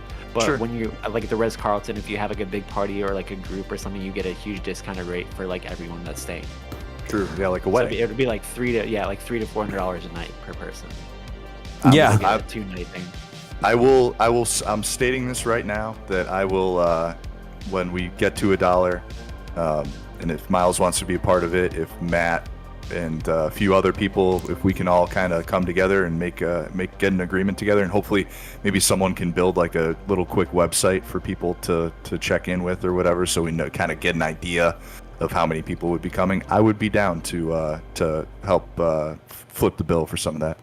That's awesome, guys. That's awesome. Party and like, you know, have some speakers, some of like, you know, the YouTubers and content creators in this space. I'm sure people would love to see that. And then just like an opportunity for people to meet everybody, have like a little Dogecoin convention almost. Yeah, that'd be cool. I think it's a great idea, guys, and something that we should stay on top of, really. Local Enterprise Broadcasting, $4.99 Super Chat says, stop dating us with Donald Rumsfeld quotes. I'm sorry, my friend. It was just too good. It was too apt for the situation we're going through. MD Hewitt, $4.99 Super Chat. I took a little crypto time out for mental health and come back. I don't even know what is going on, fam. Yeah, if you took a time out and you're just re-entering the foray of this scene right now, it's a cluster, you know what. So just good luck catching up on all of it. Just take some deep breaths as you go through those Twitter feeds. And someone else said, Omar, I got to scroll up a little bit.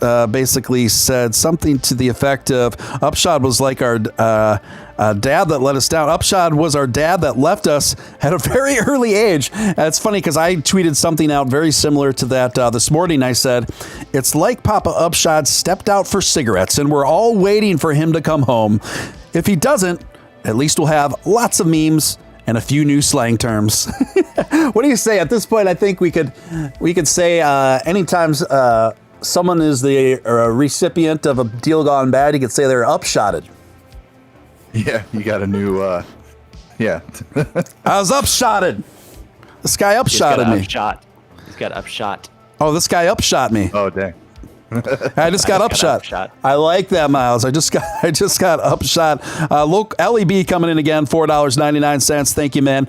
Doge Transportation will move anything Doge Transportation will move anything needed for the $1 party to help support the party. Right. He's got a trucking company. Oh, that's right. That's what it is. Okay, I was like, I remember that he has a company that's blossoming right now. Yep, got it. Thank you. That's awesome. That'd be awesome, local enterprise.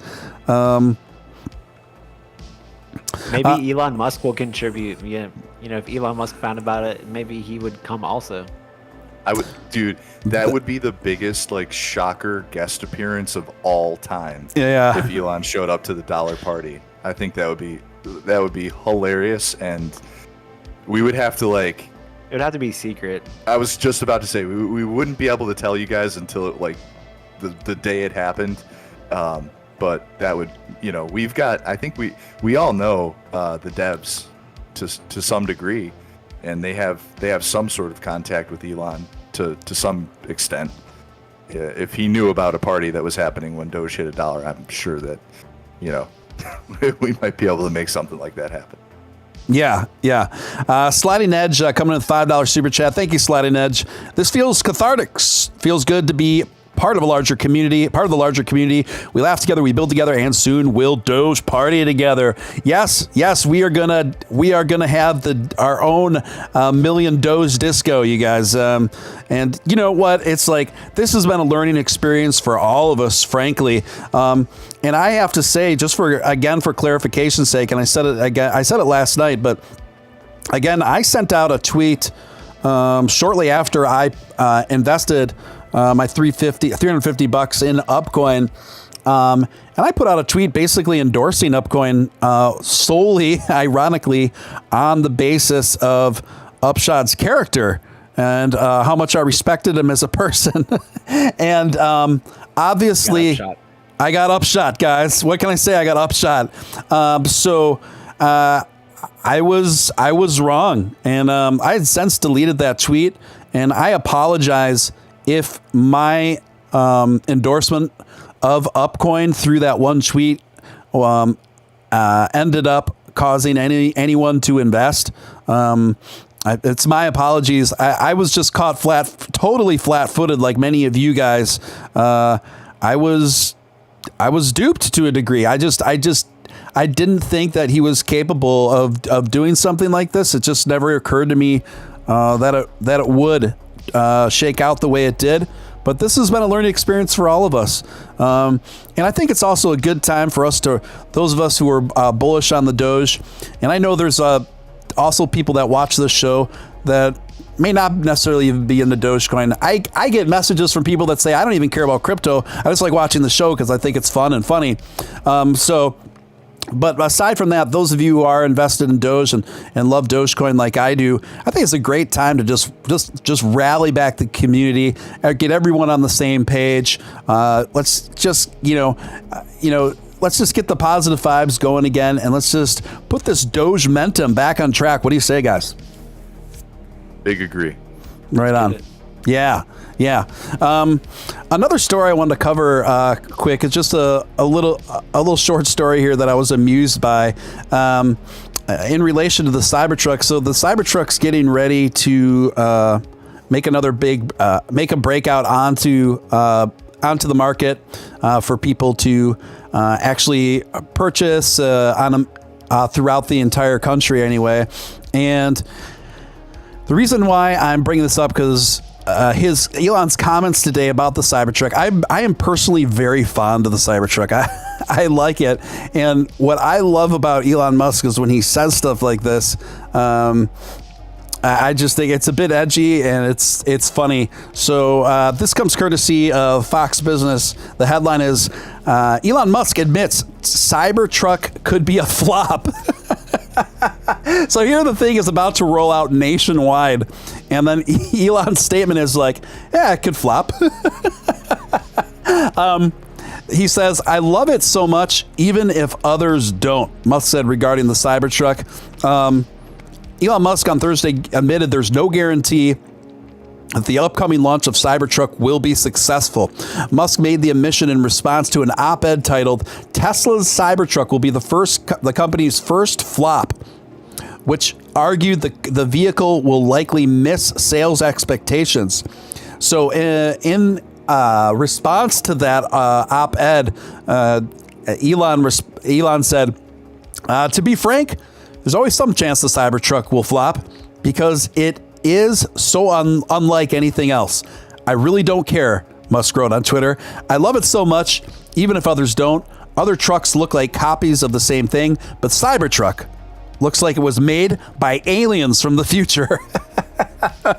And it's true. And I love just that I don't give a a streak that Elon has, and to me it just adds more to the respect and appeal that I have for him. What do you say, Myles? What do you make of this? Hey, I wasn't paying attention. That's a very honest answer, but go ahead, Nick.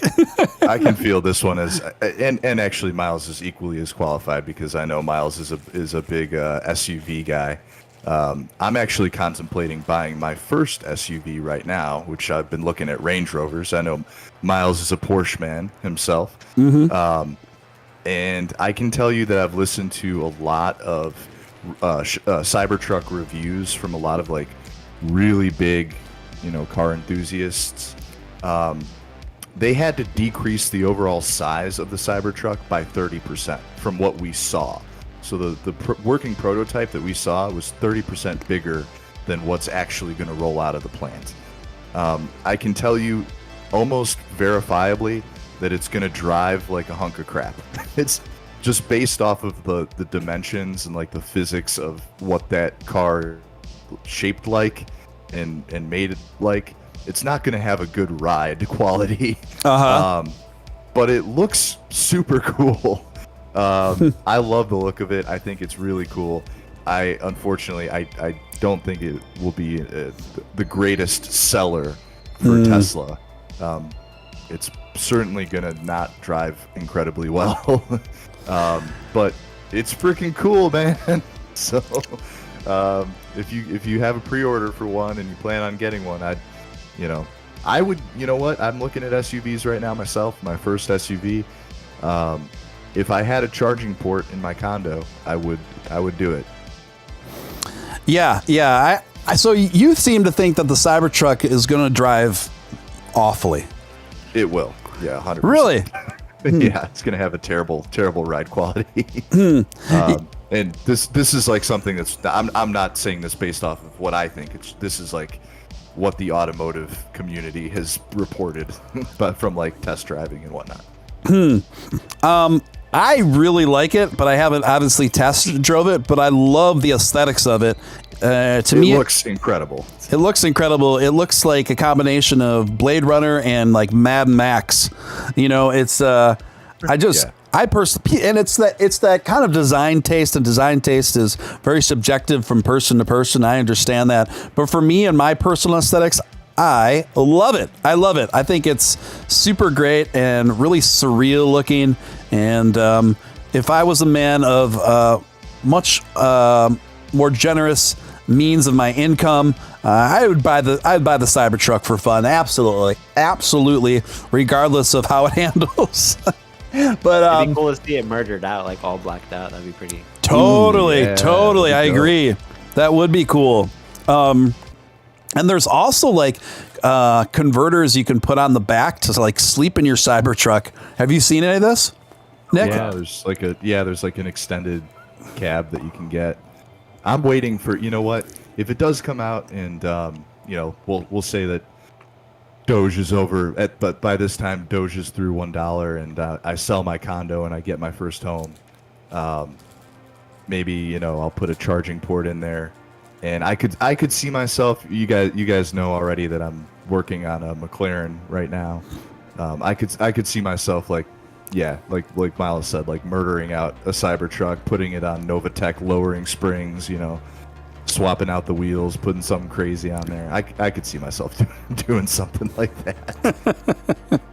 Yeah, I'm sure there's going to be a certain amount of people that are going to trick these out, murder them out, and I'm looking forward to seeing what the imaging of that all looks like. It's inevitable. It's coming. Another story I want to touch on real quick that came out today was this, and this one comes courtesy of CNBC through Kate Rooney. PayPal increases weekly cryptocurrency purchase limit fivefold to 100,000. So PayPal users can now buy 100,000 worth of Bitcoin or other cryptos per week from its previous limit, 20,000. That's a very significant increase. PayPal is also scrapping its annual purchase limit of 50,000. PayPal first started letting users buy cryptocurrency in October of 2020 and was seen as a key step in the mainstream adoption of the asset. PayPal is upping the amount.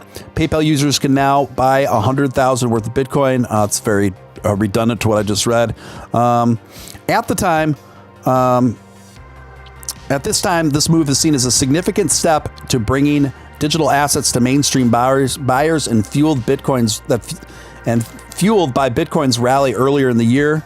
So, what do you guys make of this? This is a very significant increase from a $20,000 limit to a $100,000 limit per week for crypto transactions on PayPal. If we had to put a metric on this thing, guys, how much of this do you think has really impacted on the market and the adoption and popularity of crypto? It's really hard to say if it's had a significant impact or not yet. What are your leanings on this so far, Myles? Yeah, absolutely. So beginning of last year, PayPal came out and said, hey, we're going to start allowing the purchasing of cryptocurrencies, and Bitcoin was listed in one of those. I think it might have started only with Bitcoin at the time. I'm not sure, but it was last year, towards the end of the year. And that was great news for cryptocurrency, Bitcoin. Or it may have been like 2 years ago. I can't remember whenever they did it. My understanding of time is completely gone. But when they started announcing that, cryptos actually started to, kind of take off from that point. And that definitely allowed, billions of dollars to flow into cryptocurrency. But the whole start of PayPal, which is a very well-known, accepted, financial entity to accept and get involved with cryptocurrencies, was a huge move as far as institutional adoption to cryptocurrency. So once people started to see that, then Square came out. Then a bunch of other things came out and started accepting Bitcoin and started getting involved in cryptocurrency. So we're starting to see actually every single day, some country, some entity, some bank, some institution are starting to get involved in cryptocurrencies.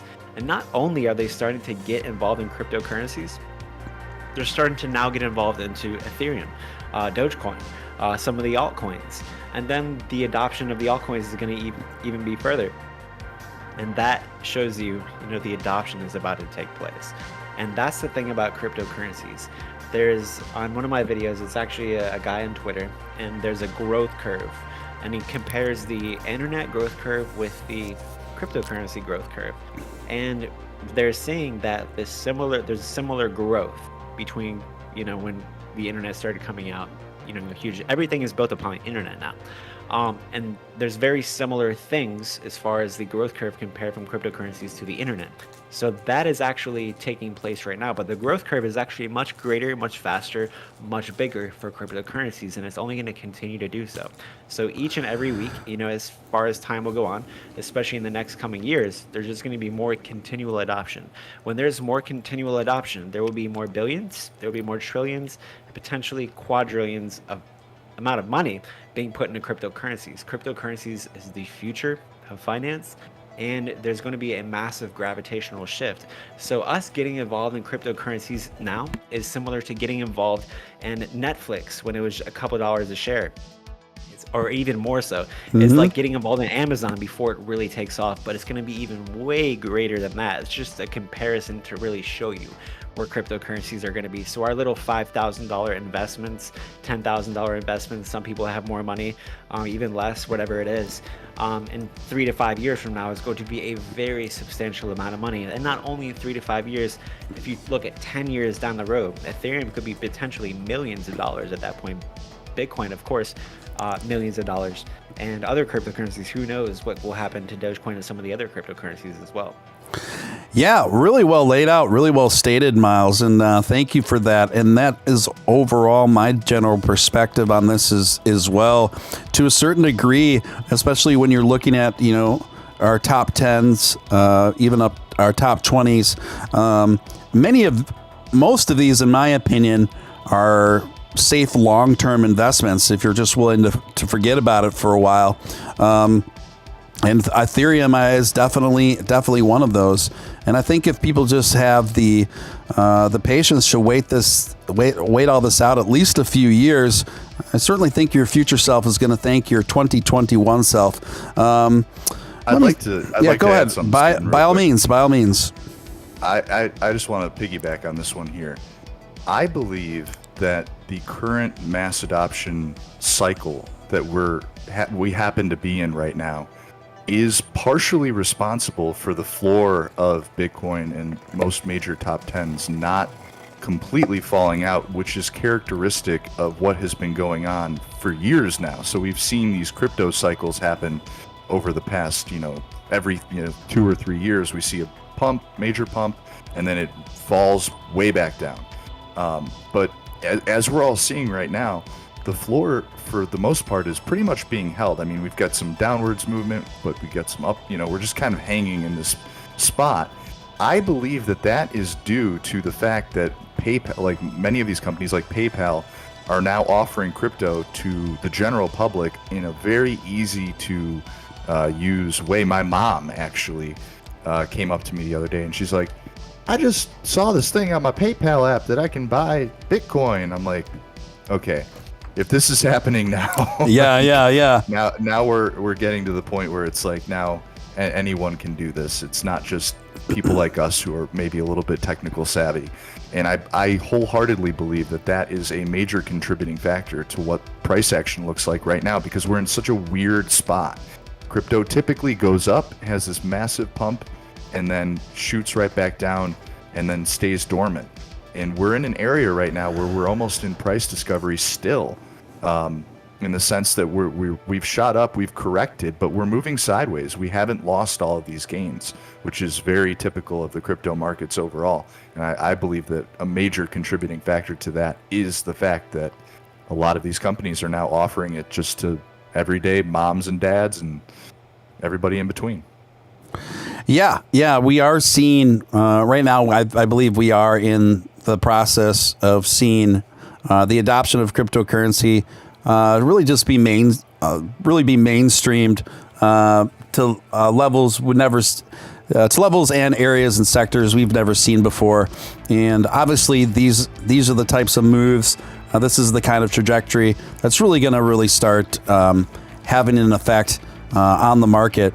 I know things have been pretty rough lately, but and there are new factors, to be fair, that crypto is dealing with now, in terms of combinations of things an unfortunate combination of events of news and events that have transpired that I think have affected the cryptocurrency market negatively. And there's definitely a certain amount of pessimism out there, growing pessimism of people that say that this cryptocurrency thing and its adoption, they don't think it's going to happen. What are your thoughts? What would you say to those folks, Myles? That cryptocurrency isn't going to be adopted? Yeah. It's already been adopted. That's the thing. Mm-hmm. Every financial institution, for the most part, in the United States owns Bitcoin. They own cryptocurrencies. Not only do they own them, but they're continuing to buy them at a very rapid pace. Yes. And there's on-chain data which proves that. So like Nick said, there's cycles for cryptocurrencies. And unlike the previous cycles that we've had with cryptocurrencies, there wasn't massive institutional adoption. Yes. So Bitcoin at one point was, over $1 trillion. I think, the whole total crypto market cap was over $2 trillion just a couple of months ago. Bitcoin was at the low last year, I think around $4,000, and it hit $65,000 in, about a year's time. Ethereum was, like $100 and hit $4,500. Dogecoin was less than a penny and hit 72 cents. Right. That's a lot of money. And there's countries. We have El Salvador. They just made Bitcoin their legal tender. There's not only El Salvador. Legal tender is the currency of the country, by the way. Other countries right now are working to make that happen just like El Salvador did. Because here's the thing. There's a financial crisis that is occurring. And the US dollar, fiat currency, is collapsing at a very fast pace. So your $20, let's say 70 years ago, could buy you a whole lot of things. That $20 can't really buy you anything anymore. So inflation is at the highest point that we've seen since 2008, and it's going to continue to rise and rise and rise and rise because the government is printing money. So they are putting more coins, or basically they're putting more dollars into the outstanding balance. They're printing and creating more money, so that devalues your current fiat currency, being the US dollar, and they're going to continue to do that at a rapid pace to help economically, the country, because of what has happened, the last year and a half with the shutdowns and everything. So that's had a tremendous impact. People weren't able to go to work. Industries have been shut down for a year and a half. So they have to help people financially because these people weren't able to have jobs. So that's a part of why they're doing it. So in a sense, it's good, but in a sense, it's actually really bad for the economy.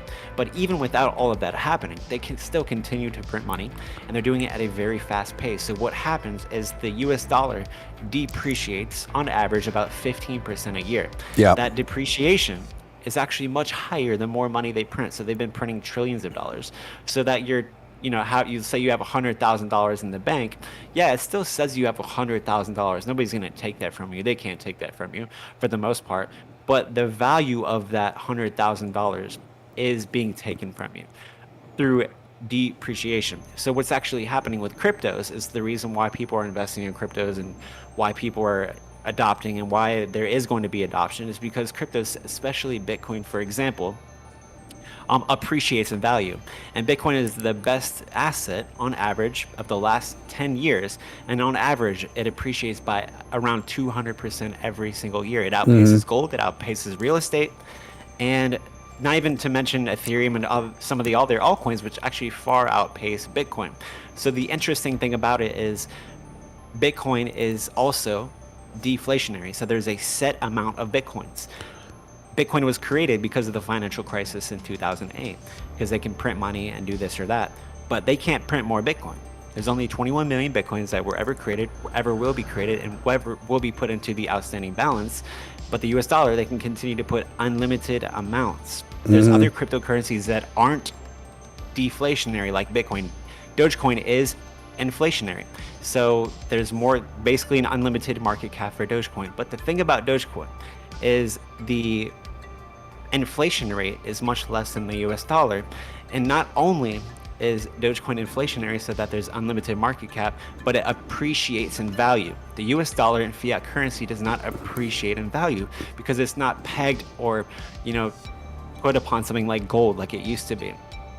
So there's a financial crisis not only in the US dollar, but in other currencies around the world because government entities, people that are the president or in politics, they can control and print more money to do whatever they want with it. But cryptocurrencies, it's decentralized. So it's not controlled by one CEO of a company or a person, whatever they want to do. It's controlled by all of us. And it can't be, inflated to a substantial degree, like a hyper degree, such as hyperinflation. So cryptocurrencies appreciate in value their asset classes as well. Yeah, very well stated there. Thank you for that, Myles. Anything else to dovetail off of that, Nick? Myles bringing the heat. Yes, this is why Myles is the man, y'all. Yeah, if you I guys love it. don't follow Myles G Investments, go give his channel a follow. This is why he is where he's at. That's all I have to say. I love it. Yes, I would agree, Myles. And we know you're bullish on Dogecoin, but additionally to Dogecoin, you mind giving us a few other cryptos that you're rather bullish on long term? Ethereum and Cardano. Yep. Ethereum is actually my biggest holding. Yep. It's pretty much the best crypto in my opinion that you could buy. Each crypto has their own use case. Dogecoin is the reason why Dogecoin is actually good and why it's going to be good and why it hasn't fallen out of the bottom like some of the altcoins. One is because there's a massive community and following, but two, Dogecoin has a very strong use case as far as transactions are concerned. Transactions are faster and they're cheaper than pretty much most cryptos. And it's an appreciating asset. Dogecoin appreciates in value and it appears to have a strong base. So when the crypto market really takes off, Dogecoin is going to appreciate in value, very strong, of course. We presume that. It's not going to be as volatile in the future, which I also presume to think. But the thing about it is it has a very strong use case for transactional uses. If you want to buy a candy bar, you want to buy a house, you want to buy a car. Bitcoin and Ethereum take a lot of energy. There's a lot that go involved with it, but the gas fees and the transaction fees are very costly. So Dogecoin can be a very strong competitor in this space. And right now the Dogecoin developers are working on a fee reduction code, which is already done. They're just perfecting it before they put it onto the main net. A fee reduction code that's going to reduce the fees 100 times than what they're currently at. So that's going to make Dogecoin very competitive in this space. Now moving on, there's other cryptocurrencies that do other things, like VeChain's an awesome crypto.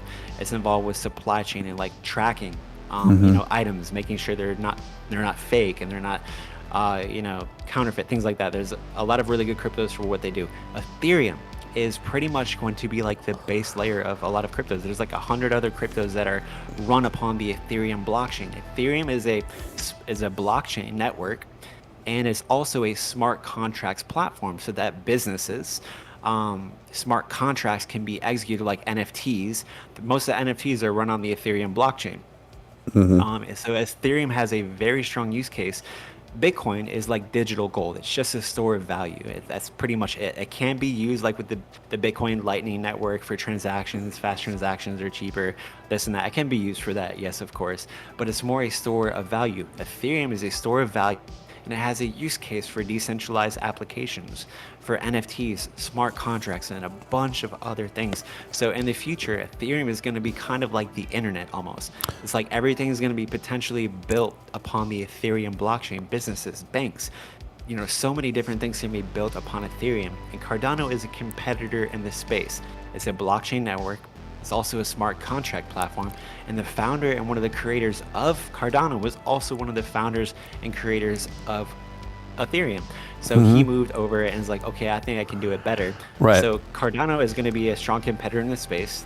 They're kind of faster, they're cheaper, they don't have as much support, but there's a bunch of other cryptocurrencies that have strong use cases, and it's going to allow them to thrive along with a bunch of other cryptocurrencies. But there's going to be cryptocurrencies that might be really popular now, that might have the strongest use case now, but in the future aren't going to be well known. Just like, when the internet first started off, you had like AOL, then you had AOL Instant Messenger, and then you have Facebook, then you have like MySpace. MySpace came out. Like, oh my gosh, everyone has MySpace. It's the best thing ever. Then Facebook came out. I was like, what's Facebook? People are on Facebook like, okay, it's kind of cool. And then Facebook became so popular, it overshadowed and eclipsed MySpace. And MySpace, nobody even used it. Now Facebook is kind of big, but then Instagram, and then Twitter, and then TikTok. All these things are coming out, and they kind of like eclipse the other ones prior. So that's also something that we're most likely going to see in cryptocurrencies. There's going to be cryptos that we haven't heard about that might be the #1 crypto in the next 10 years. It might not happen. But the ones that have been around that are the most successful are the ones in the top 10, top 20. There's ones that are like maybe in the top 100. There could be ones that are in like top 500 that could be like the top 10 in the future. Like just breakout. like Dogecoin was, Yeah. Up Yours Shot asks you, Myles, why not Upcoin, Myles? I don't know too much about Upcoin, but I just bought the dip. I just thought that'd be a funny question to follow up your super epic tangent there, which was really, really well stated, might I add. But wait, it does have a really good use case. It's a really quick way to lose your money. So you can get upshotted. It's like wealth in reverse. It's exactly. JJ says, my favorite YouTubers are Steele, Myles G, Nick Ballz, and Living with Lucy. That's a solid lineup. We tried to get Lucy on here one time, but she's shy. She's shy. She doesn't like to make guest appearances on other people's channels, right? No, I talked to Lucy a little bit. She's super cool. I love Lucy. I follow Lucy. Yeah, me too. Yeah. I love Lucy. There you go. Yeah, I talked to her a little bit, and she is very cool, and I respect what she does. I like her channel, but yeah, she doesn't make guest appearances, which I respect. Hey, all good. Yeah, I have to read the profile again. Up Yours Shot says, Myles is smart. He uses big words. I'm going to have a hard time rug pulling him. You're darn right. It's pretty good. Pretty good. So VeChain is another one of the another crypto, Myles, that I've been bullish about for a while. It's obviously been pretty unremarkable in terms of it's been stuck as far as its market value goes for quite a bit here, but I do think that there's a high probability based on its use case that VeChain has a pretty sunny long-term future, wouldn't you agree? Oh yeah, I mean, it could easily hit $1. Who knows, like $10 in the future, probably. Who knows? They were saying, I think someone said that Charles Hoskins had said that Cardano could actually go to like $1,000 in the future. And I think Cardano is like, I don't know too much about the fundamentals of it, but it's also like deflationary and everything else. So that could definitely help the value of it. And then we also have Ethereum, this massive update coming out on the 4th of August to make Ethereum, which is actually inflationary, to deflationary, so that like right now there's like almost an unlimited market cap for Ethereum, and in the future, August 4th, it's potentially going to change that to make it actually like a limited supply. And there's a massive like shortage of Ethereum right now. There's also a massive shortage of Bitcoin. There's going to be a crazy massive shortage in the future. That's why people are projecting these crazy outlandish prices, because there's going to be a massive shortage in the future for Bitcoin and also Ethereum now with this huge update coming out. So it's definitely awesome. Yeah, I'm really excited about the future of Ethereum, particularly. My number one position overwhelmingly is in Doge, but second is definitely Ethereum. And right now I'm just focusing on my own personal finances to create more capital before I invest more. But I am going to keep focusing on building up my Ethereum investments as much as possible. My opinion and my enthusiasm for the long-term trajectory and future for Ethereum is as bullish as yours, Myles. I hope that I can get my Ethereum position and not shares, but how much I own of it. I really would like to get it up there with how much Doge I own, as far as how much of my portfolio that it takes up. I really think that Ethereum is really has an optimistic future, particularly now that we know that. And I'm actually tomorrow night, you guys, don't forget, Dogecoin developer Ross Nickel will be. Let me rephrase that. He doesn't like me to use the word developer. He likes contributor. So Dogecore contributor Ross Nickel will be on the show, but it's going to be a late one because he's going to be coming to us live from the United Kingdom. So he's 6 hours ahead. He can only come on at 8 in the morning his time. So we're going to be going around bar time, folks. So make sure to get your coffee late, get your green tea late. We are going to do an extra late one tomorrow night on Steve and Steele Live. I will be starting a little late, and then we'll start things off with Dick, and then we'll convert to Ross Nickel, who's absolutely brilliant. And I cannot wait to ask him about Ethereum because it has been revealed now, as I'm sure you well know, Myles, that a pairing is underway between Dogecoin and Ethereum. And what this means exactly, I really look forward to exploring the details and practicality of what this means. Do you have any light to shed on that yet? What a pairing between Ethereum and Doge looks like?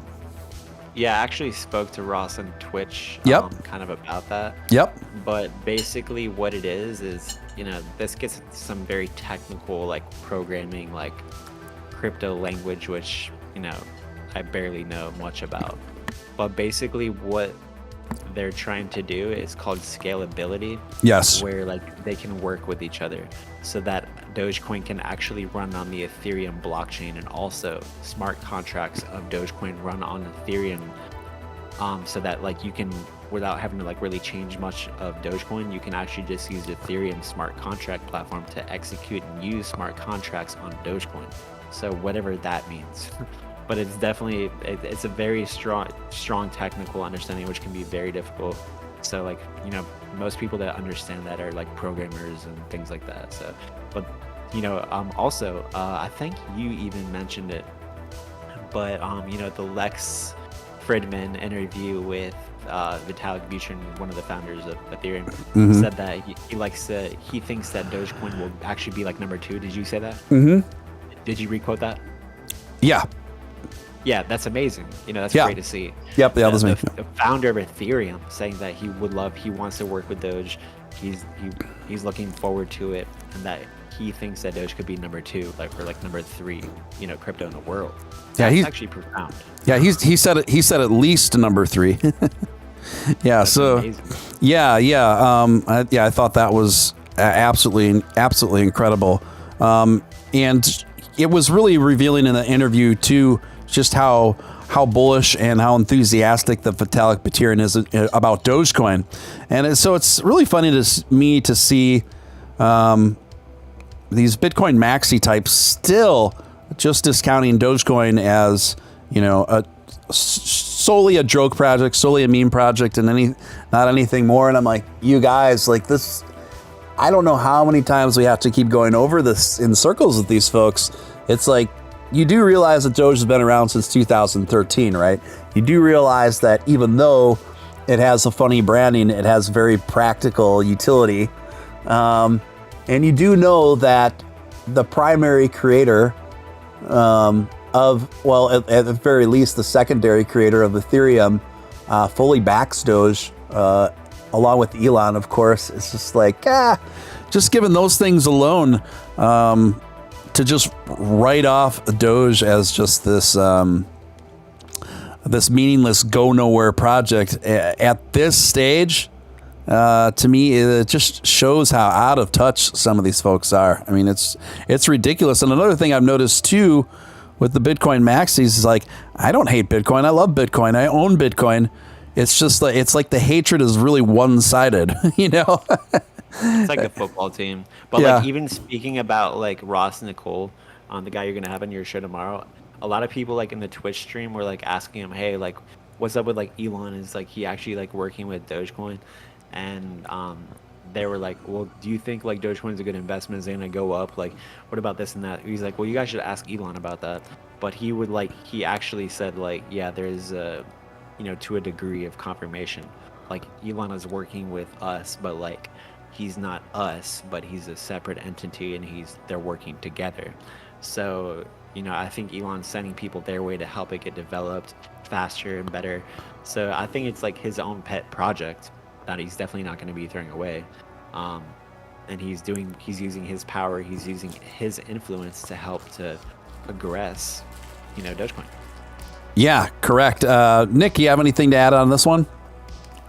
Yeah, I mean, the Ethereum bridge is coming, and it's been in the works for a while. People don't realize the Ethereum bridge was something that was being developed like a long time ago, and it's finally going to get implemented. I think it's an incredible opportunity for Ethereum and Dogecoin to share a bit of more common ground and kind of gain a bit from one another. I think it's a fantastic move forward, and Vitalik, for those who don't know, Vitalik has been a Dogecoin fan for years.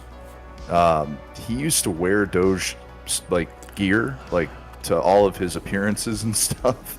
So it's really cool that he's all for it, and I think it's a huge big move moving forward. Nick, can you tell us like a little bit of like what this Dogecoin bridge is, and a little bit more about that? Do you know about that? Yeah, I mean, I'm not I'm definitely not like a programmer or anything, but I do understand enough about the coding of it to basically get the gist of it. So much like I'm trying to remember the name. Steven, what was that? F Assets, or what's the name of that company that's trying to wrap Doge? You know what I'm talking about? That's trying to wrap Doge? Yeah, I heard about that recently too. Yeah, it's F. Remember, Papa Doggio was on. He was talking about how it's a bad idea. Flare Network. Flare, thank you. Sorry, Yeah, I don't know why that was. Couldn't do it. But much like Flare, except done within Ethereum, a bridge from Dogecoin to Ethereum would allow for people to wrap their Doge through the Ethereum network, giving it all of the benefits of Ethereum, meaning they would be able to stake it. They would be able to make smart contracts with it. They would be able to, do NFTs with it. However, unlike the Flare network, you've got the backing of Ethereum, which from what we know now, which is very little, the Flare network is possibly, at the very least, very unsecured, and there's a lot of concerns there when it comes to security. There's almost virtually no concerns when it comes to Ethereum security. So the fact that going forward, and it seems to be going with I believe the developers are going to be rolling this out with the next wallet update for those who use Dogecoin Core. The ETH Doge bridge has, I believe, already been completed. They're just working on implementation into the next wallet update. So we should see that here pretty soon, and it will basically mean that you can use your Doge just like you would use Ethereum in any kind of smart contract capacity. There's a lot of platforms already that allow for staking Doge. Sure. I'm trying to think of some off the top of my head, but Gemini, I think, allows you to. But you would be able to do that directly through the Doge bridge with Ethereum. You'd be able to wrap your Doge to Ethereum and then stake that, or use it for NFTs, or use it for smart contracts, or whatever you want. Basically, it would make Doge just as good as Ethereum and on any other major exchange or major platform that accepts Ethereum, which is huge. We talk about this all the time, guys. I don't know, for those people listening, we often mention the reason why Bitcoin leads, and because of market dominance, is because it's the major trading pair on most exchanges. So everything is traded to Bitcoin. So you trade ETH to Bit, you trade Doge to Bit, everything's tied to BTC, which is the primary reason why BTC moves the market. That's what market dominance is. This pairing of Doge to Ethereum Doge is already, for many months, the primary trading pair on Binance. Not that I'm no longer with Binance, but for many months, Doge BTC was the primary trading pair on Binance, or the most common trading pair, followed by Ethereum. You bring Ethereum and Doge together like that and bridge it, that is a recipe for in the future overtaking Bitcoin dominance by allowing trading platforms and exchanges to trade in ETH Doge pairs, wrap Doge, sell that as staking for their clients who want to stake and earn rewards. It's a huge deal. Like, long term, this is a huge, massive deal. Yeah, I agree. I don't think that this could be overstated enough, frankly. So yeah, thank you guys for kind of extrapolating all that. So you guys just don't forget tomorrow night, Ross Nicole, Doge Core contributor since the inception of Doge, will be my special guest coming to you live from the United Kingdom. If you're new here, you are been watching Steven Steele Live. I am Steven Steele. My special guests tonight have been Nick Ballz and Myles G of Myles G Investments. Guys, maybe just circling back just for a little bit to the Upshod story here. There a little bit of breaking news here. The what's his name? It starts with a Z again. It's eluding me. The Zook. I'm sorry. Okay, Zook, who's one of the primary developers of Upcoin. I don't know if he's still hanging out in the chat here, but he did just release a statement saying that he does not plan on reviving and continuing the project of Upcoin, you guys. So a lot of people were thinking that might happen, but Zook says he's out. He just doesn't see this is something salvageable or viable in light of recent circumstances. And he also called the police and the FBI on Upshot. Who? Did he? Zook. So that's confirmed? Yes, he I don't know if I read it while you guys were talking about something. He posted a story. It's a tweet from about an hour ago. I'm not going to read the whole thing because it's 3 pages, but I did read it while you guys were chatting earlier. Yeah. And he was concerned originally for Upshod's well-being. This was before we knew anything, and he couldn't get a hold of him.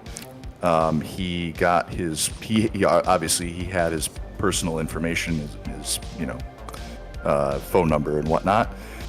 He was concerned. He didn't know if he was alive or whatever. Right. So he called the police. The police said they couldn't do anything. That you would have to call the FBI. Right. He called the FBI. They said that it's nothing that they can take care of, or they would have to file a report or something like that. Yeah, there's nothing they can do. Yeah. So that's the takeaway from that one. Yeah. Wild. So he called the FBI and the police on Upshot. Is that when Upshot started communicating with him? Well, the police actually showed up at Upshot's house. No. Yeah. This was before. This was this morning, actually, before anybody knew what the heck was going on. So this was a guy who was one of his developers, who I believe he might be gone, or he might still be in the chat. I'm not sure. Yeah. Who was just generally concerned for his safety, Upshot's well-being. Of course, there's always there was some people in Staying Alpha's chat earlier who's like, he's being held hostage by his girlfriend. I know. I saw so many wild theories where people are kind of just lashing out at me. It's just like, you don't understand. He's been hijacked. He could have been kidnapped, and here you are entertaining that there was nefarious play. How dare you? Like, come on, guys. Well, this dev was legitimately concerned for his well-being. So, he wasn't trying to, swat him or something like that. This was a guy who was concerned because, he was a dev, a team lead, and this guy was the CEO of this project. Typically when a CEO goes missing, it's a cause for concern, and so I think he did the right thing. You got the authorities involved. What are they going to really do but check and just make sure he's okay, which he's fine. But yeah, that's about the gist of it. I empathize to a certain degree, like wanting to. I could see like waking up one day and you're tired of the content creation grind. You're tired of dealing with conflict online with people and the trolls. I could see waking up and just wanting to walk away from that. I actually respect that.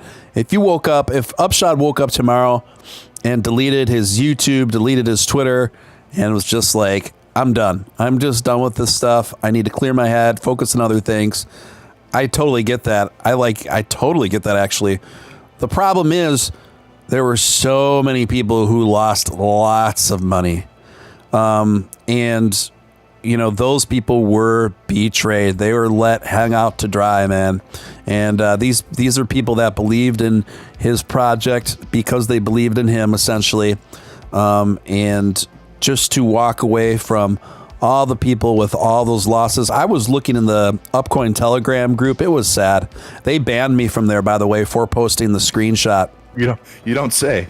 Yeah, and because they were all talking smack about me, and they're saying, "Oh, he doesn't really have it. He's just spreading FUD." I'm like, guys, this isn't FUD. Here's the screenshot. And then there was a pause, and then there was like, why is there a gray line at the top of it? What is the, and then they were just making up all these reasons why it was photoshopped, right? And then now we get the screenshots of, in conversation of Upshot admitting today, like, hey, yeah, I did give them, I did send out those messages to both Steven and Nick. So to confirming that, and then I was getting a lot of vicious backlash for that. And it's just interesting, you guys. I think my point is I did see several people in that Upcoin group that invested a lot of money, and these aren't people that can afford to lose this kind of money. And it's sad. And I, frankly, I don't know what you folks are thinking. I don't know why you would sink $100,000 into a project like this when you could be sinking $100,000 into Doge, into Ethereum, into VeChain, into XRP. What in the world? I could see putting in $1,000. Okay. I could see putting in $500. Heck, if you got the capital and it's not, you could part losing it, part with it, and it wouldn't really affect your life at all. Put in $5K, risk it for the biscuit. Fine. Cause you feel that there's a lot of potential there. Fine. But $100K, $50K, even $10K in Upcoin, in most any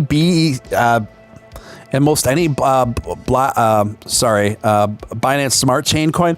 Come on, guys. Let's just reel it back. Let's just use some common sense here. Order priorities here. BSC should be much lower on that list. So I think a lot of people too, Steven.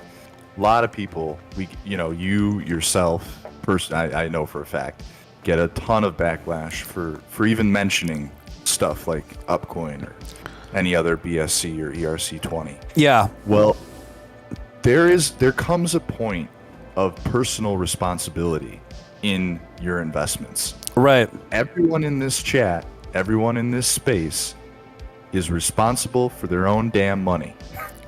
And you can listen to all the TA you want. You can make all the right, what you think are the right moves.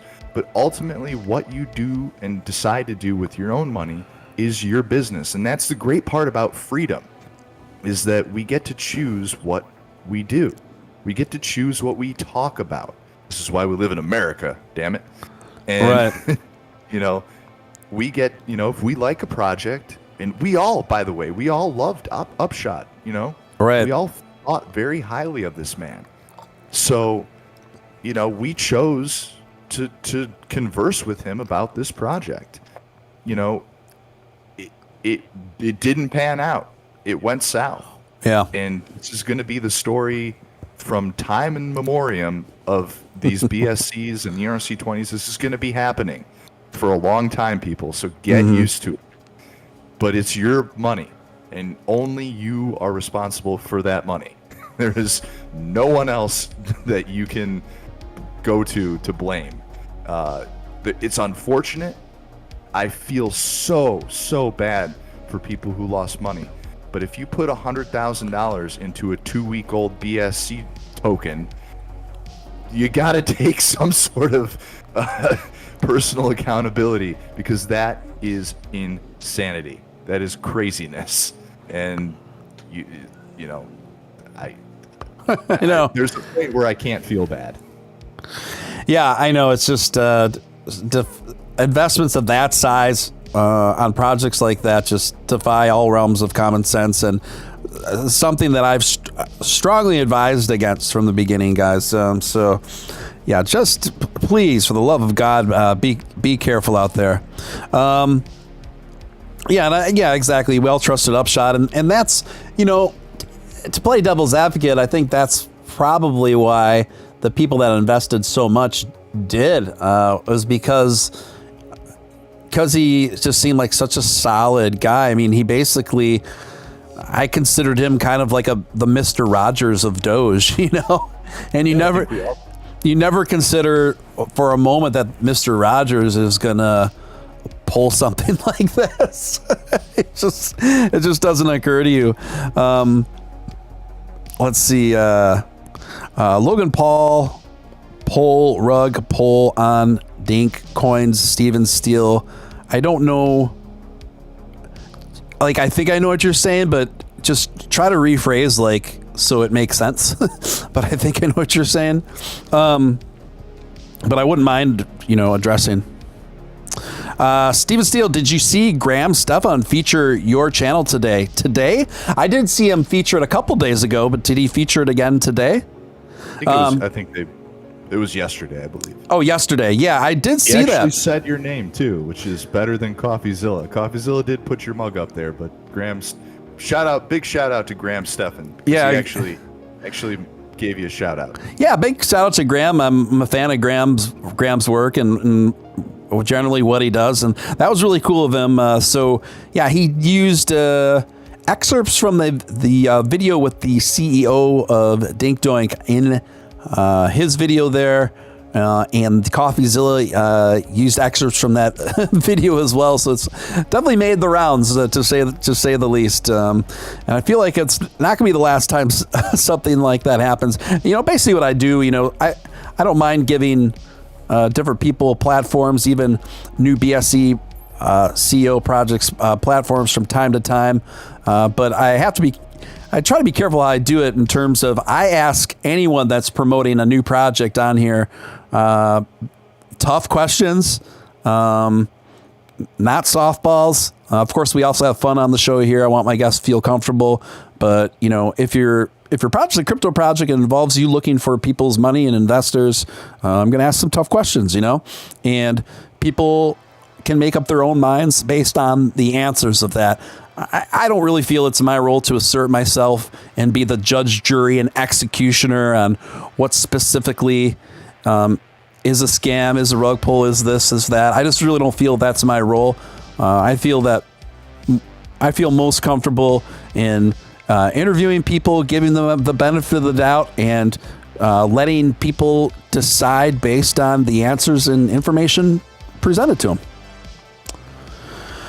So yeah. So and that's more the vibe in the angle of the show. So Myles G, what is on the horizon? Can you give us a hint for maybe what your next video is going to be about? I usually make, throughout the week, I make 2 videos every day. Wow. Mm-hmm. And then on the weekends, I just try to keep it with 1. Mm-hmm. But my videos are pretty much like news updates Mm-hmm. and like updates on the price of Dogecoin and cryptocurrencies. So what I actually have been integrating into my videos is I've been talking about Bitcoin and Ethereum. And like when I first started putting out videos, my audience is primarily for Dogecoin. So whenever I put a video talk about Bitcoin or Ethereum, I wouldn't get much engagement because they're like, oh, I don't need Bitcoin, I don't need Ethereum, it's stupid, I can't afford it. But I've been teaching the Dogecoin audience that you need to understand the price of Bitcoin, you need to understand Ethereum.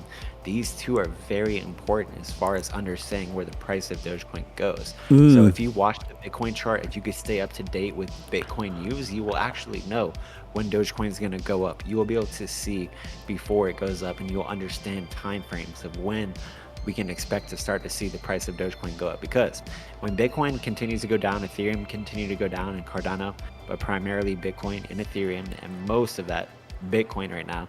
If Bitcoin is consolidating, the altcoins cannot pump. That's just the way altcoins work.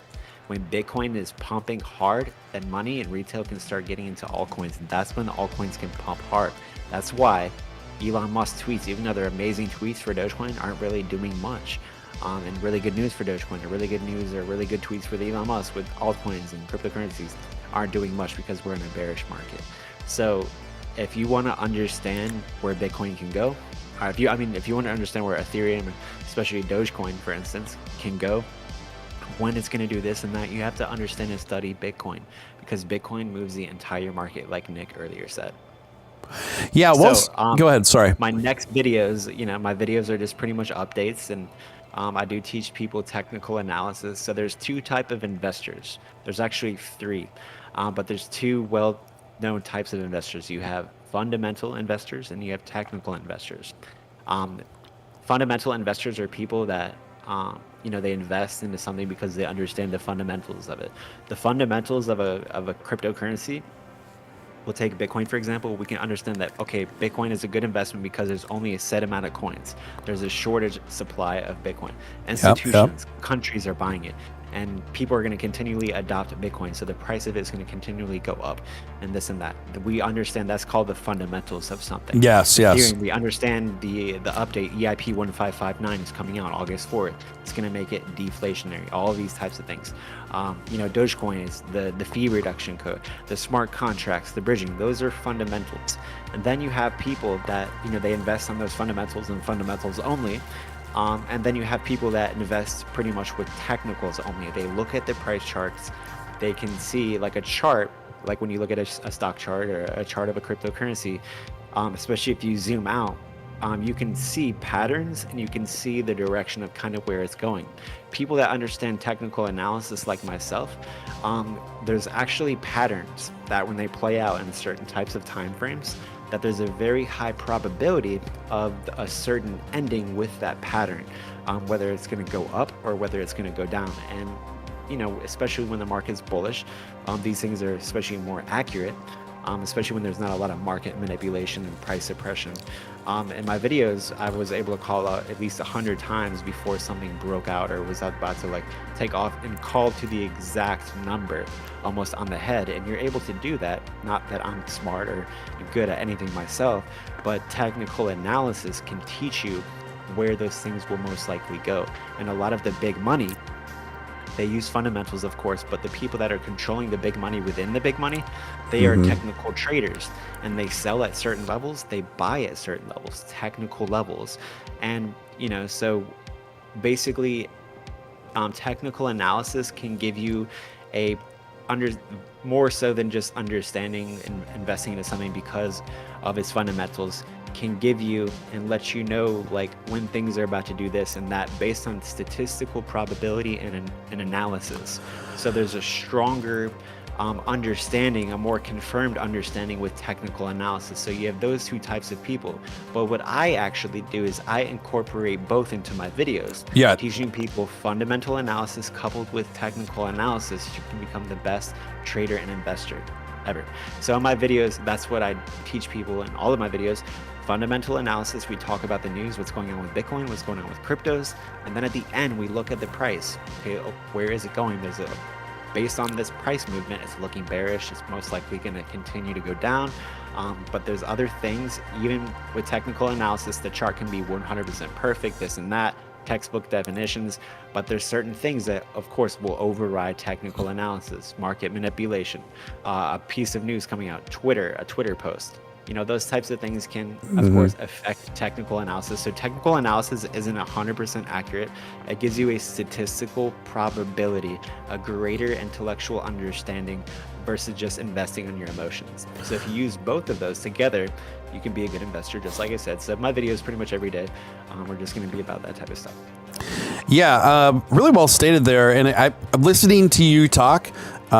You make so many of the same points that I do, but just more eloquently. I come from an entertainment background, and I spent many years just on the road, touring as a recording artist, and accidentally finding myself into the crypto space. But it's so funny. I use different language to express almost everything. Almost all the same things that you're talking about. And this is something that I often say, where TA is necessary, is a necessary component, but not the only component that you need to exercise in making assessments in the crypto market for analysis, potential predictions, and where things are headed, right? Because there are unique societal factors, cultural shifts, like you said, tweets, different trends, different people's endorsements, right? Social media definitely plays a big role on how the markets can anyway play a big role, and how the crypto markets specifically are affected, much more so than stocks. And this, to me, it makes it obviously more volatile than the stock market, but it makes it a lot more exciting and fun, don't you think? Yeah, absolutely. Yeah. Beto coming in with a $2 super chat. Upshot of Valhalla, future cellmates. Oh man, it's funny how you can just find yourself. We're just going along doing our own thing, Myles and Nick, and you know, we just interact with people who seem cool, right? And people that seem that are nice and seem cool, that are also putting out content and are active in the same space that we are. And then all of a sudden something crazy like this happens and you're like, whoa, I didn't see that coming. That's kind of how I felt too with my first involvement into crypto content when I was one of the co-hosts on the last channel. The first channel I was on before I started my own content. I was like, oh, this is cool. Everyone's real nice. The person that runs this channel is really nice. This is cool.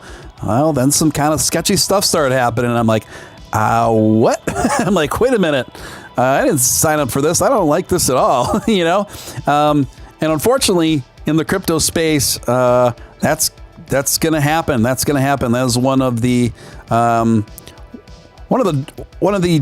dark, seedy underbellies of getting involved in the crypto space. But as I've said in the past, crypto is where I have met the best and the worst people on the planet, both. And so you just got to keep it moving, and you just got to keep your ethics intact, and stay positive, and keep the Doge momentum going, man. And I love your vibe. I love what you're bringing, Myles. And you seem to really get it. And more importantly, I think also you're a great representative for Doge. You have a very measured outlook, and you also are very bullish on some key other cryptocurrencies, so you don't just limit yourself to Doge. And that's kind of my general perspective. My portfolio reflects that as well. And I think that people that listen to the things that you're talking about, things that I'm talking about here on this show, I strongly do feel, and I sincerely do think that most people will be better off for it down the road. Really do. I really do. Thank you. Yeah, man. I am gonna have to get to bed here pretty soon. Yep. Yeah, same here. Yep. No problem, guys. I was just getting ready to. I'll probably go just for a little bit longer here, but I want to thank you both for joining me tonight. Both Nick, of course, and Myles G. This has been a lot of fun. And guys, if you don't already follow Myles G on YouTube, it's pretty simple. Just put in Myles G Investments. Isn't that right? Is that right, Myles? Yeah, it might pop up. It might pop up. Okay.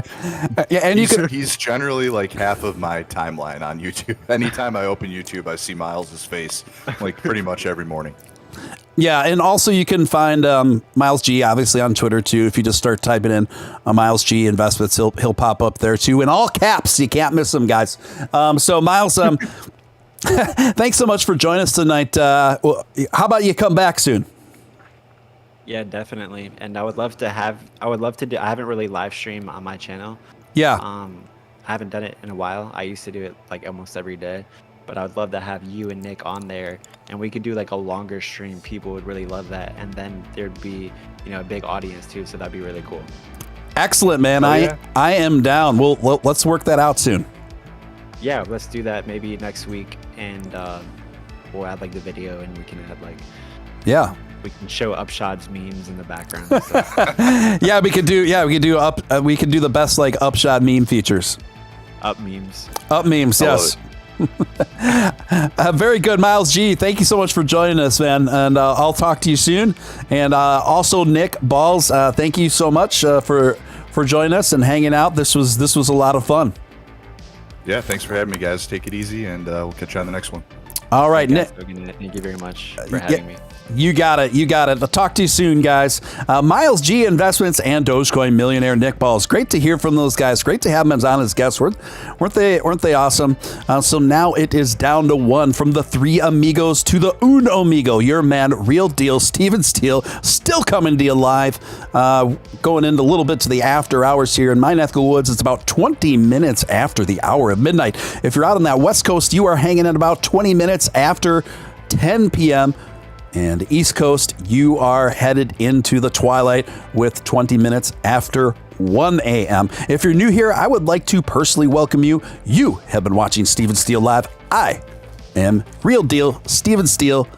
Good to have you. Please feel free to join the community here. And don't be shy. Speak up in the chat. I know you're seeing a lot of regulars in there, but my regulars are very welcoming to new folks. So feel free to speak up and express yourself in the chat. Hit that subscribe button. Hit that notification bell. Hit all in that notification bell. If you are already a subscriber, you too hit all in that notification bell, because 3/4 out of all YouTube users that subscribe to a channel do not hit the notification bell. And since this is a live show, and sometimes I go on with late breaking news, and like we had last night, if you get those notifications, you can be sure that you won't miss these exciting, fun live streams with pertinent and interesting information and guests. Chris Earl coming in with a $5 super chat. Christopher Earl, I didn't forget about you, man. I didn't forget about you. Coming in with a $5 super chat saying, do only good every day. Don't be like Upshod, be Steven Steele. Thank you so much.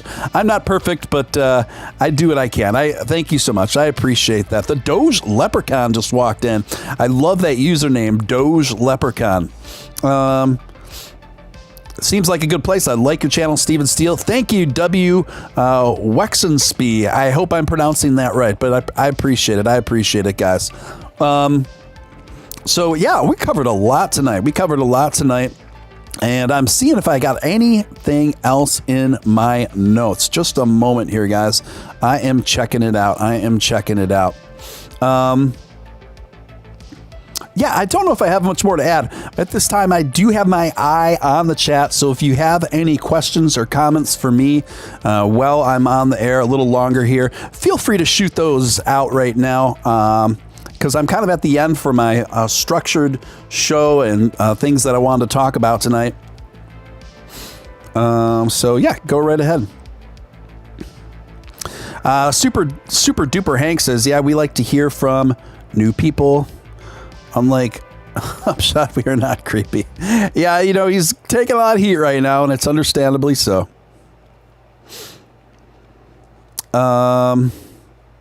Yeah. Empire says, already subscribed when you were on Upshot's channel. Thank you for the content, Steven. Empire, thank you so much, and thanks for sticking in. Thanks for sticking in, man.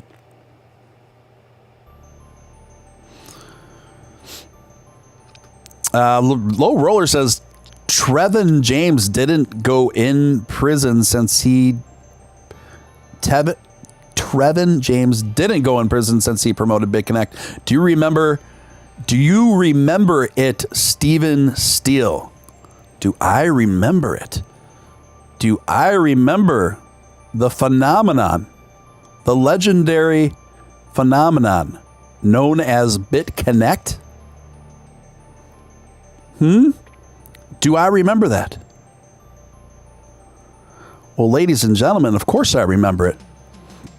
There was a man that stepped out on the stage. So BitConnect ended up being this huge rug pull back in the day for as far as cryptocurrency goes. And there's a guy named Carlos. Carlos stepped out on the stage at a BitConnect conference. And he made quite an appearance, guys. He made quite the impression. It sounded a little something like this. Hey, everybody. My name is Carl. Oh, sorry. I lost the feed. And I am coming from New York City, New York. Let me tell you guys that I am so excited. I am so happy. I am really so thrilled to be right now sharing this amazing, glorious, super and exciting moment of my life with all of you guys.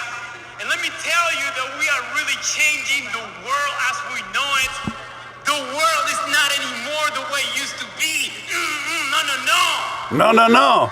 Be connected.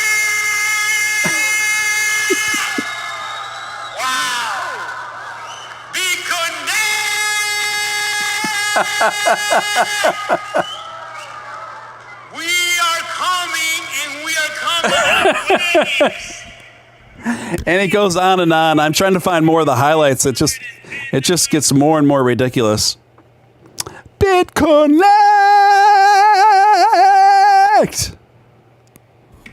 BitConnect! Captain Caveman!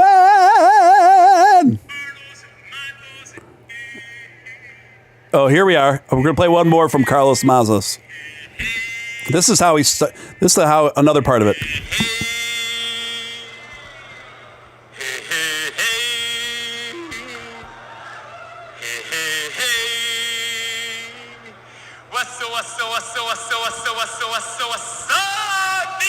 BitConnect!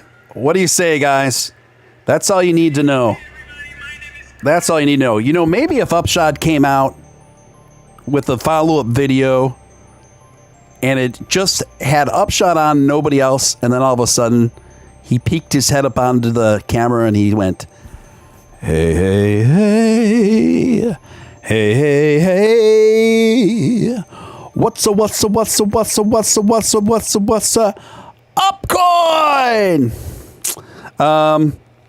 Okay, let's see what's going on. Steven Steele, yes, it is pronounced a certain way in the intro to my videos.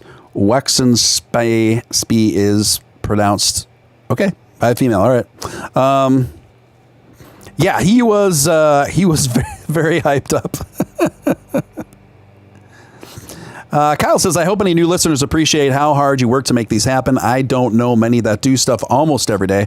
Probably exhausting. Deserve a good nap. You have no idea, Kyle. But thank you. Appreciate that. I do appreciate that.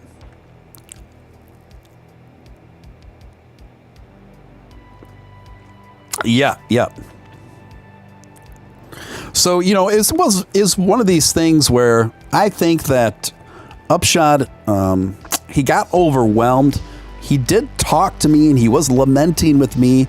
I know he was very genuinely sad about the some of the backlash that he was getting from the Doge community about his new coin, his new token.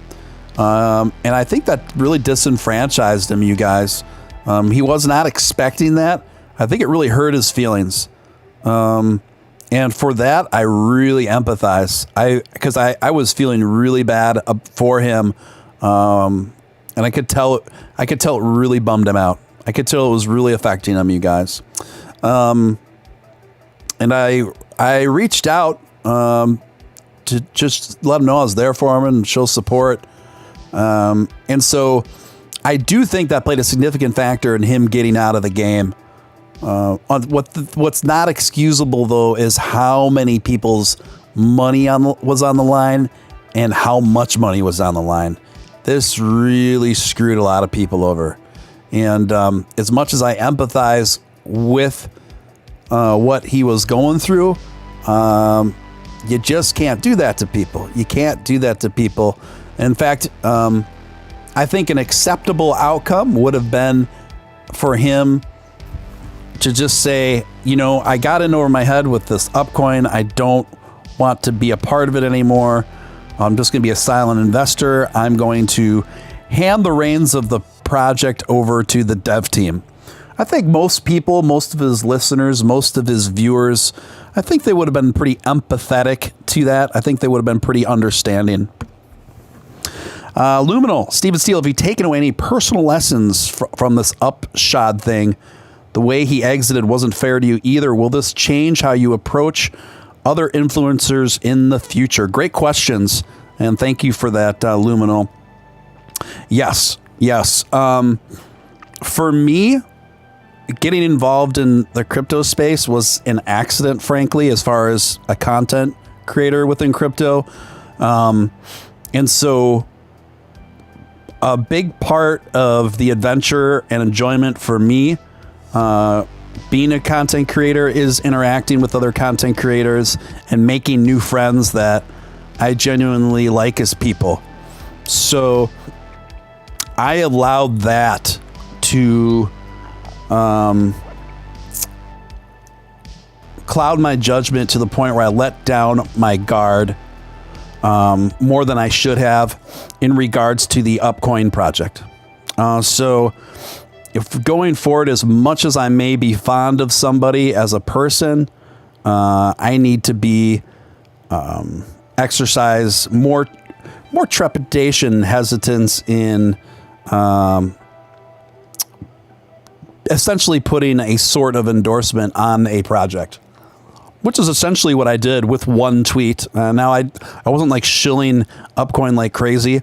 I bought $350 of Upcoin and I made maybe a tweet or two about it. That's about it. But still, yeah. So it was a learning lesson.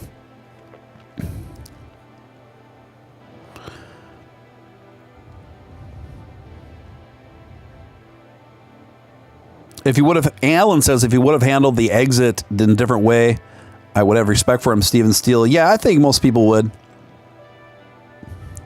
In fact, I think that if he were to come back now, I think he could save a lot of face if he just, and if he like, let's say give him the benefit of the doubt. Best case scenario is he got super flustered, and he freaked out, and he didn't mean any harm. It wasn't premeditated, but guys, to a certain degree, it had to have been premeditated. When you look at that, he sold his YouTube domain. So then again, we just got to go with what we know. But you know what? That being said, in my opinion, you need to always provide people with a path to redemption. I think that's an important part of our human existence. So if down the road, if Upshot decided he just wanted to come clean and completely transparent about everything and sincerely apologize and issue some statements and maybe begin making videos again, why not? Obviously be very careful, but, you know what I mean? I think that it's important that when people mess up, that we always at least afford them a chance at redemption. To do otherwise and just have this very hardline attitude that, they can never be forgiven, or there's never any route back to that. If they decide to handle it and come clean with integrity, I think we should allow space for that to happen. Christopher says, I don't blame you. I'm astounded Upshot was promoting the day before. I know it. And I had just had Upshot on my show a couple days before this happened, super recently. So the fact that he was promoting Upcoin right up until the very end, I just find very distasteful. But so I just got to be honest about my feelings about that. That doesn't mean that I wouldn't welcome an apology, and that I am beyond forgiving him. I'm not. I'm definitely not. Yeah, Trevin James, come back on YouTube. Most people forgive him due to BitConnect scam. Yep.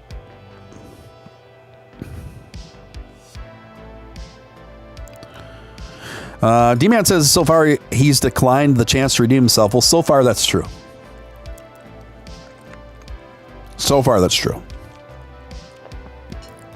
Kyle says maybe Carol Baskin's got him.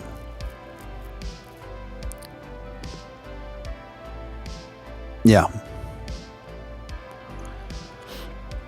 Maybe she did. Maybe she got Upshot tied up and kidnapped around all her cool cats and kittens.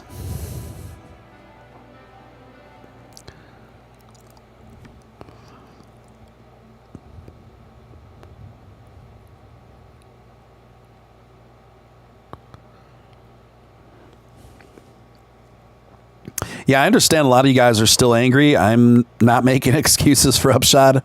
I'm just trying to shed different light on this from different angles.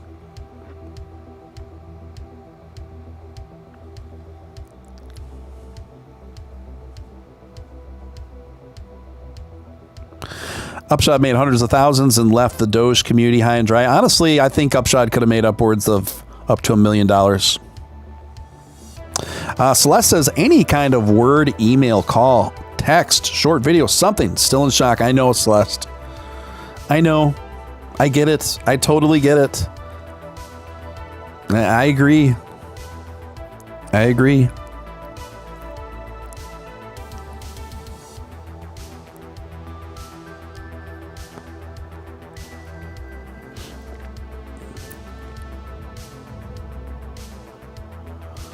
I wonder how this is going over him in his real life. Everyone likely knows. Yeah, I don't know. No idea, D-Man, if they do or not.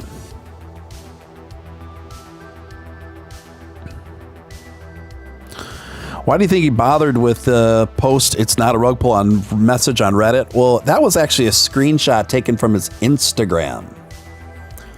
That was a screenshot taken from his Instagram, reposted on Reddit. I don't know why he said that. He was just probably...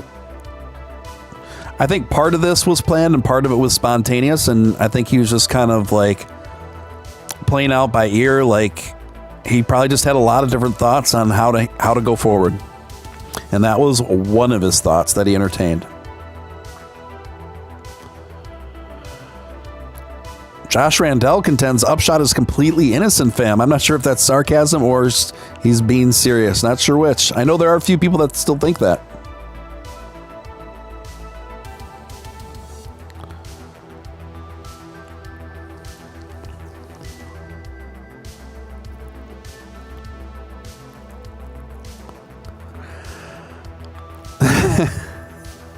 Celeste was like, so she wasn't quite sure where to go.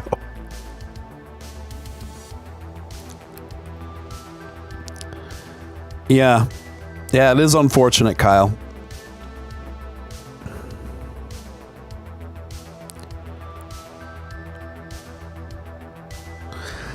Victor says mini Doge was a rug pull, I believe, and now it's coming back again. Yeah, I saw that mini Doge is rebounding after completely tanking, but it's rebounding.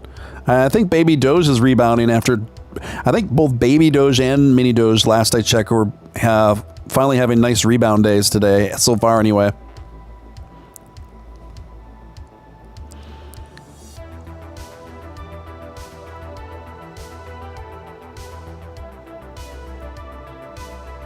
Still pumping in speculations to make him irredeemable. Yeah, I understand your anger, guys. I get it.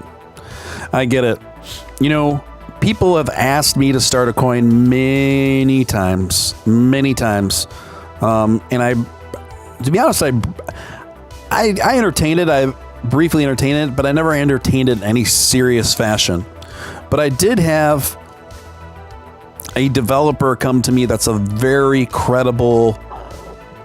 he asked to be not to be named, but he's a very credible, very brilliant, honest, well-respected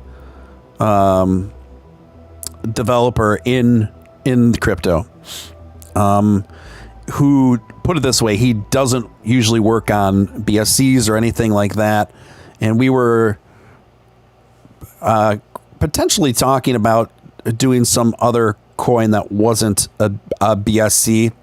But I decided, ultimately that I have zero plans or intention on releasing a Steele coin for the indefinite future.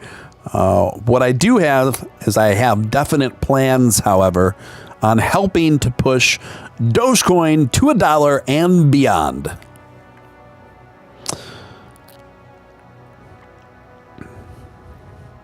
So that is where my priorities are at. I just want to keep bringing you guys great content and bringing on not exclusively crypto guests either. A little bit outside of that arena sometimes I'll bring in guests and just keep things fun and interesting and moving forward and just keep expanding this community, expanding the fun.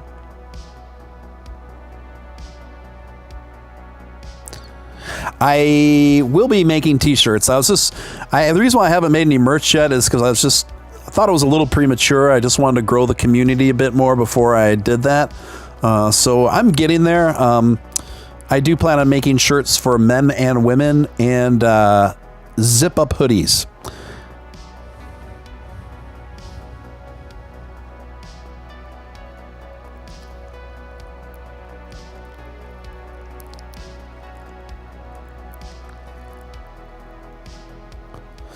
Yeah, low roller, I think there is some truth to that.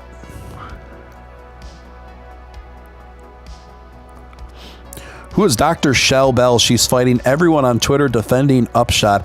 I don't know who she is. I know she's got a lot of followers. I don't even know what to make of it. I don't know if the followers are even real.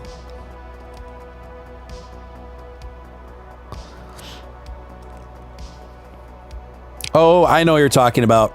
I just looked up her profile. Yeah, she's still hanging on, man. She is still hanging on.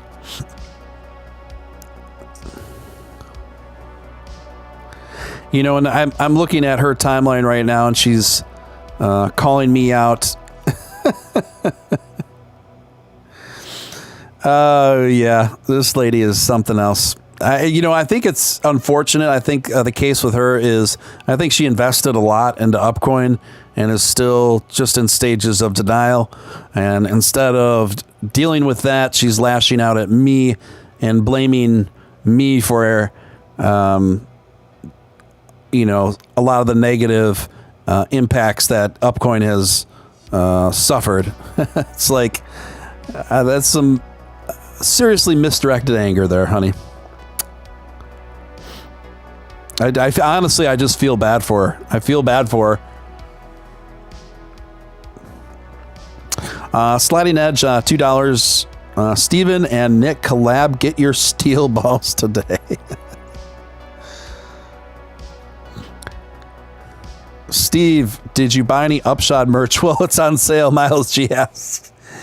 You know what? It would be a really funny time to buy like some Upshod gear and like wear it.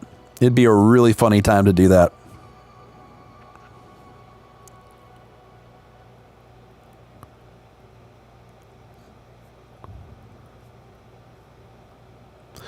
It'd be a really funny time to do that.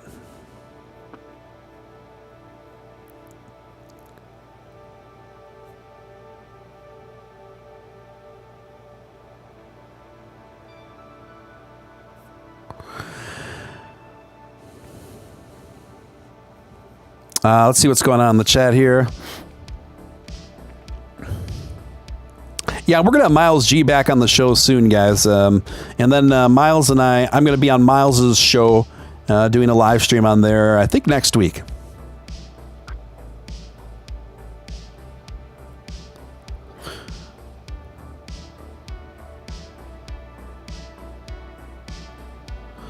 Myles G Investments. Audio Freak says buy discounted Upshod merchandise and just paste a Steele patch on it.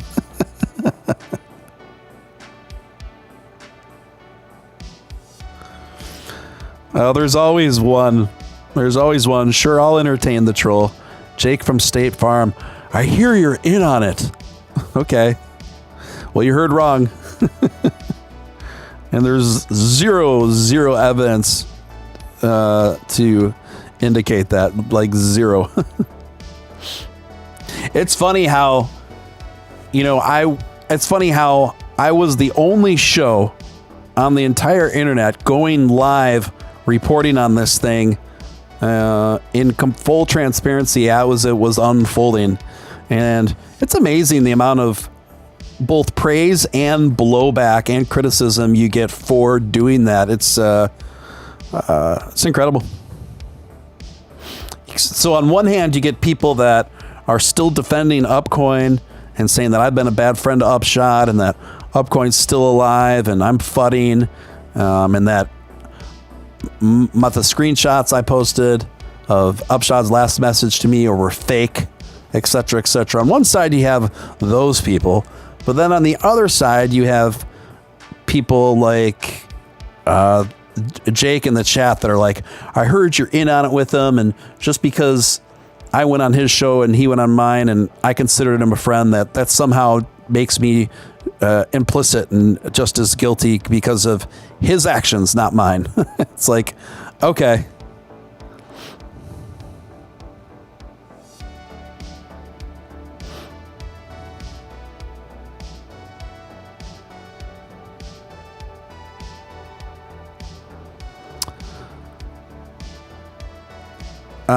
Tim says the thing people need more than their money back is an explanation, and they'll make one up if they don't get one. Yeah, definitely some truth to that, Tim.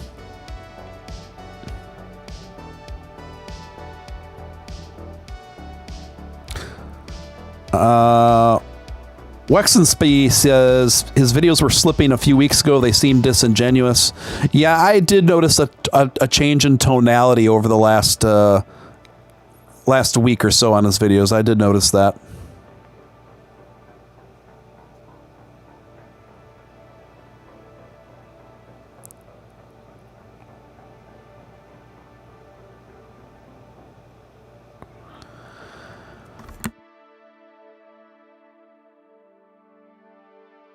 Living with Lucy. I like living with Lucy. I like her vibes. She just brings something different to the space.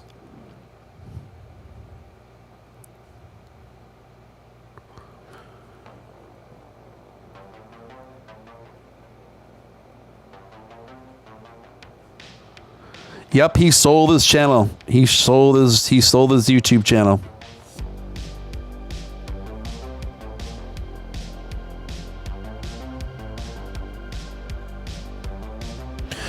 Christopher says we are here because Mr. Steele is a great middle ground to it all. Thank you. Appreciate that, Christopher. I appreciate that.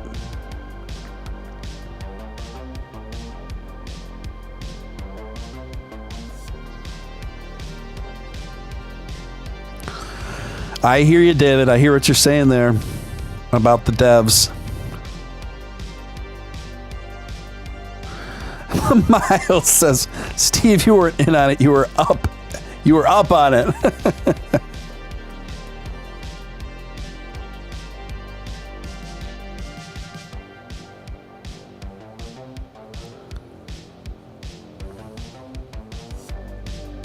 Doge-Can. Yes, Doge-Can is coming, Christopher.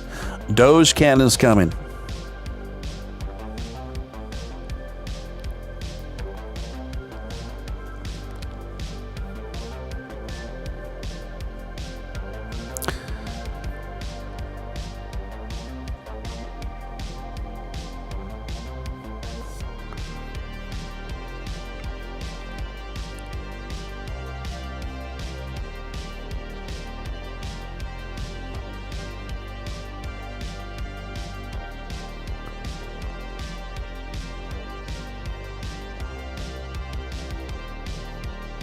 Yeah. Who wanted the Upshod name? Well, you can change the name. You can change the name and the handle on the YouTube account. So people are essentially paying for all those subscribers. That's what they're paying for, all the subscribers he built up. That's what gives it value for him to flip it. And Upshot actually, one of the things that he specialized in was on flipping websites and making money off of flipping like URLs.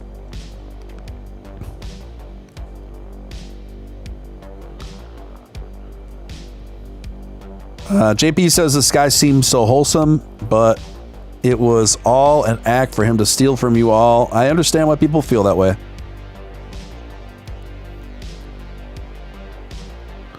Thank you, RW. Yeah, maybe, Alan. Maybe. It's interesting now. The show lately keeps finding its way into just different channels and in the middle of different interesting stories in the crypto world. Thank you, Crypto Tank Girl, and yeah, shout out to Crypto Tank Girl. I know she's just trying to get off the ground with a YouTube channel, and so, you know, I wish her the best, and yeah, feel free to give her a look.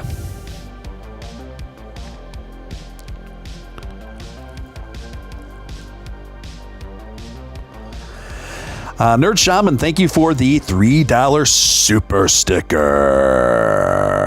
I love it. Thank you so much. Appreciate that, Nerd Shaman. Good to see you, my friend.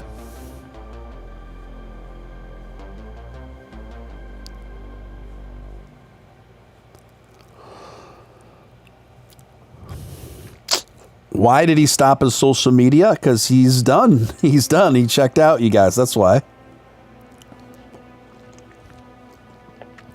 Whoa, take the money and run. Hoo, hoo, hoo.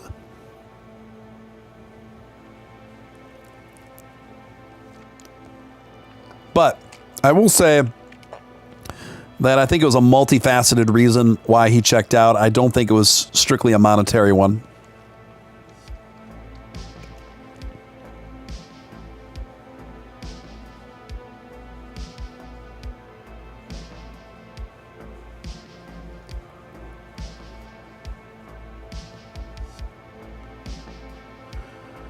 Yeah, I still have all of my Upcoin. It's right now it's worth a couple dollars. It went from being worth $1,200 to a couple dollars. I still have it. I was left holding the bag, guys. I got screwed too.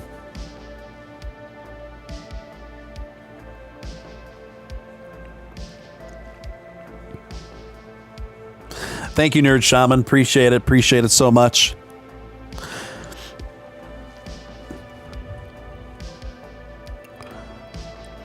So, guys, it is about 10 to 1 here. There is a small possibility I might take a break and come back for a late Insomniac stream with Aussie Samantha. There's a slight possibility. I'll have to see how I'm feeling too, because I'm under the weather. But tomorrow night, guys, don't forget tomorrow night, huge show at. It's going to start later. It's not going to start till about 11 p.m. And the reason why it's starting later is because my special featured guest is going to be Ross Nickel. And now Ross is operating on a different time zone across the pond. So that is the reason for the later start tomorrow night. So make sure you get your coffee in you. Make sure you get your caffeine in you. Make sure you get your green tea in you. And you're pumped up and ready to go and bring in the Doge Momentum. And for those of you who don't know, Ross Nickel is the primary Dogecoin contributor since its inception. He does lots of development work for them, and he's absolutely brilliant and an absolutely fascinating and interesting guy. I've conducted one other interview with him before, but he's a software engineering lead and the primary contributor to the Dogecoin core, and he's the guy that's been in direct communication with Elon Musk about these matters. So I'm going to definitely ask him about that as well. So make sure not to miss that, guys. And for those of you who are new to the channel, this is Steven Steele Live. I'm Steven Steele. I appreciate you coming through and checking things out. I'd encourage you to subscribe and hit that notification bell and sync up. We got an awesome community we're growing here. Been around for just about 3 months, so we're growing pretty steadily considering all things considered. At that, I just want to thank everyone for turning out, showing up. This was another fun, fantastic show. I appreciate each and every one of you guys. And until next time, this is Steven Steele signing out.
Just a piece of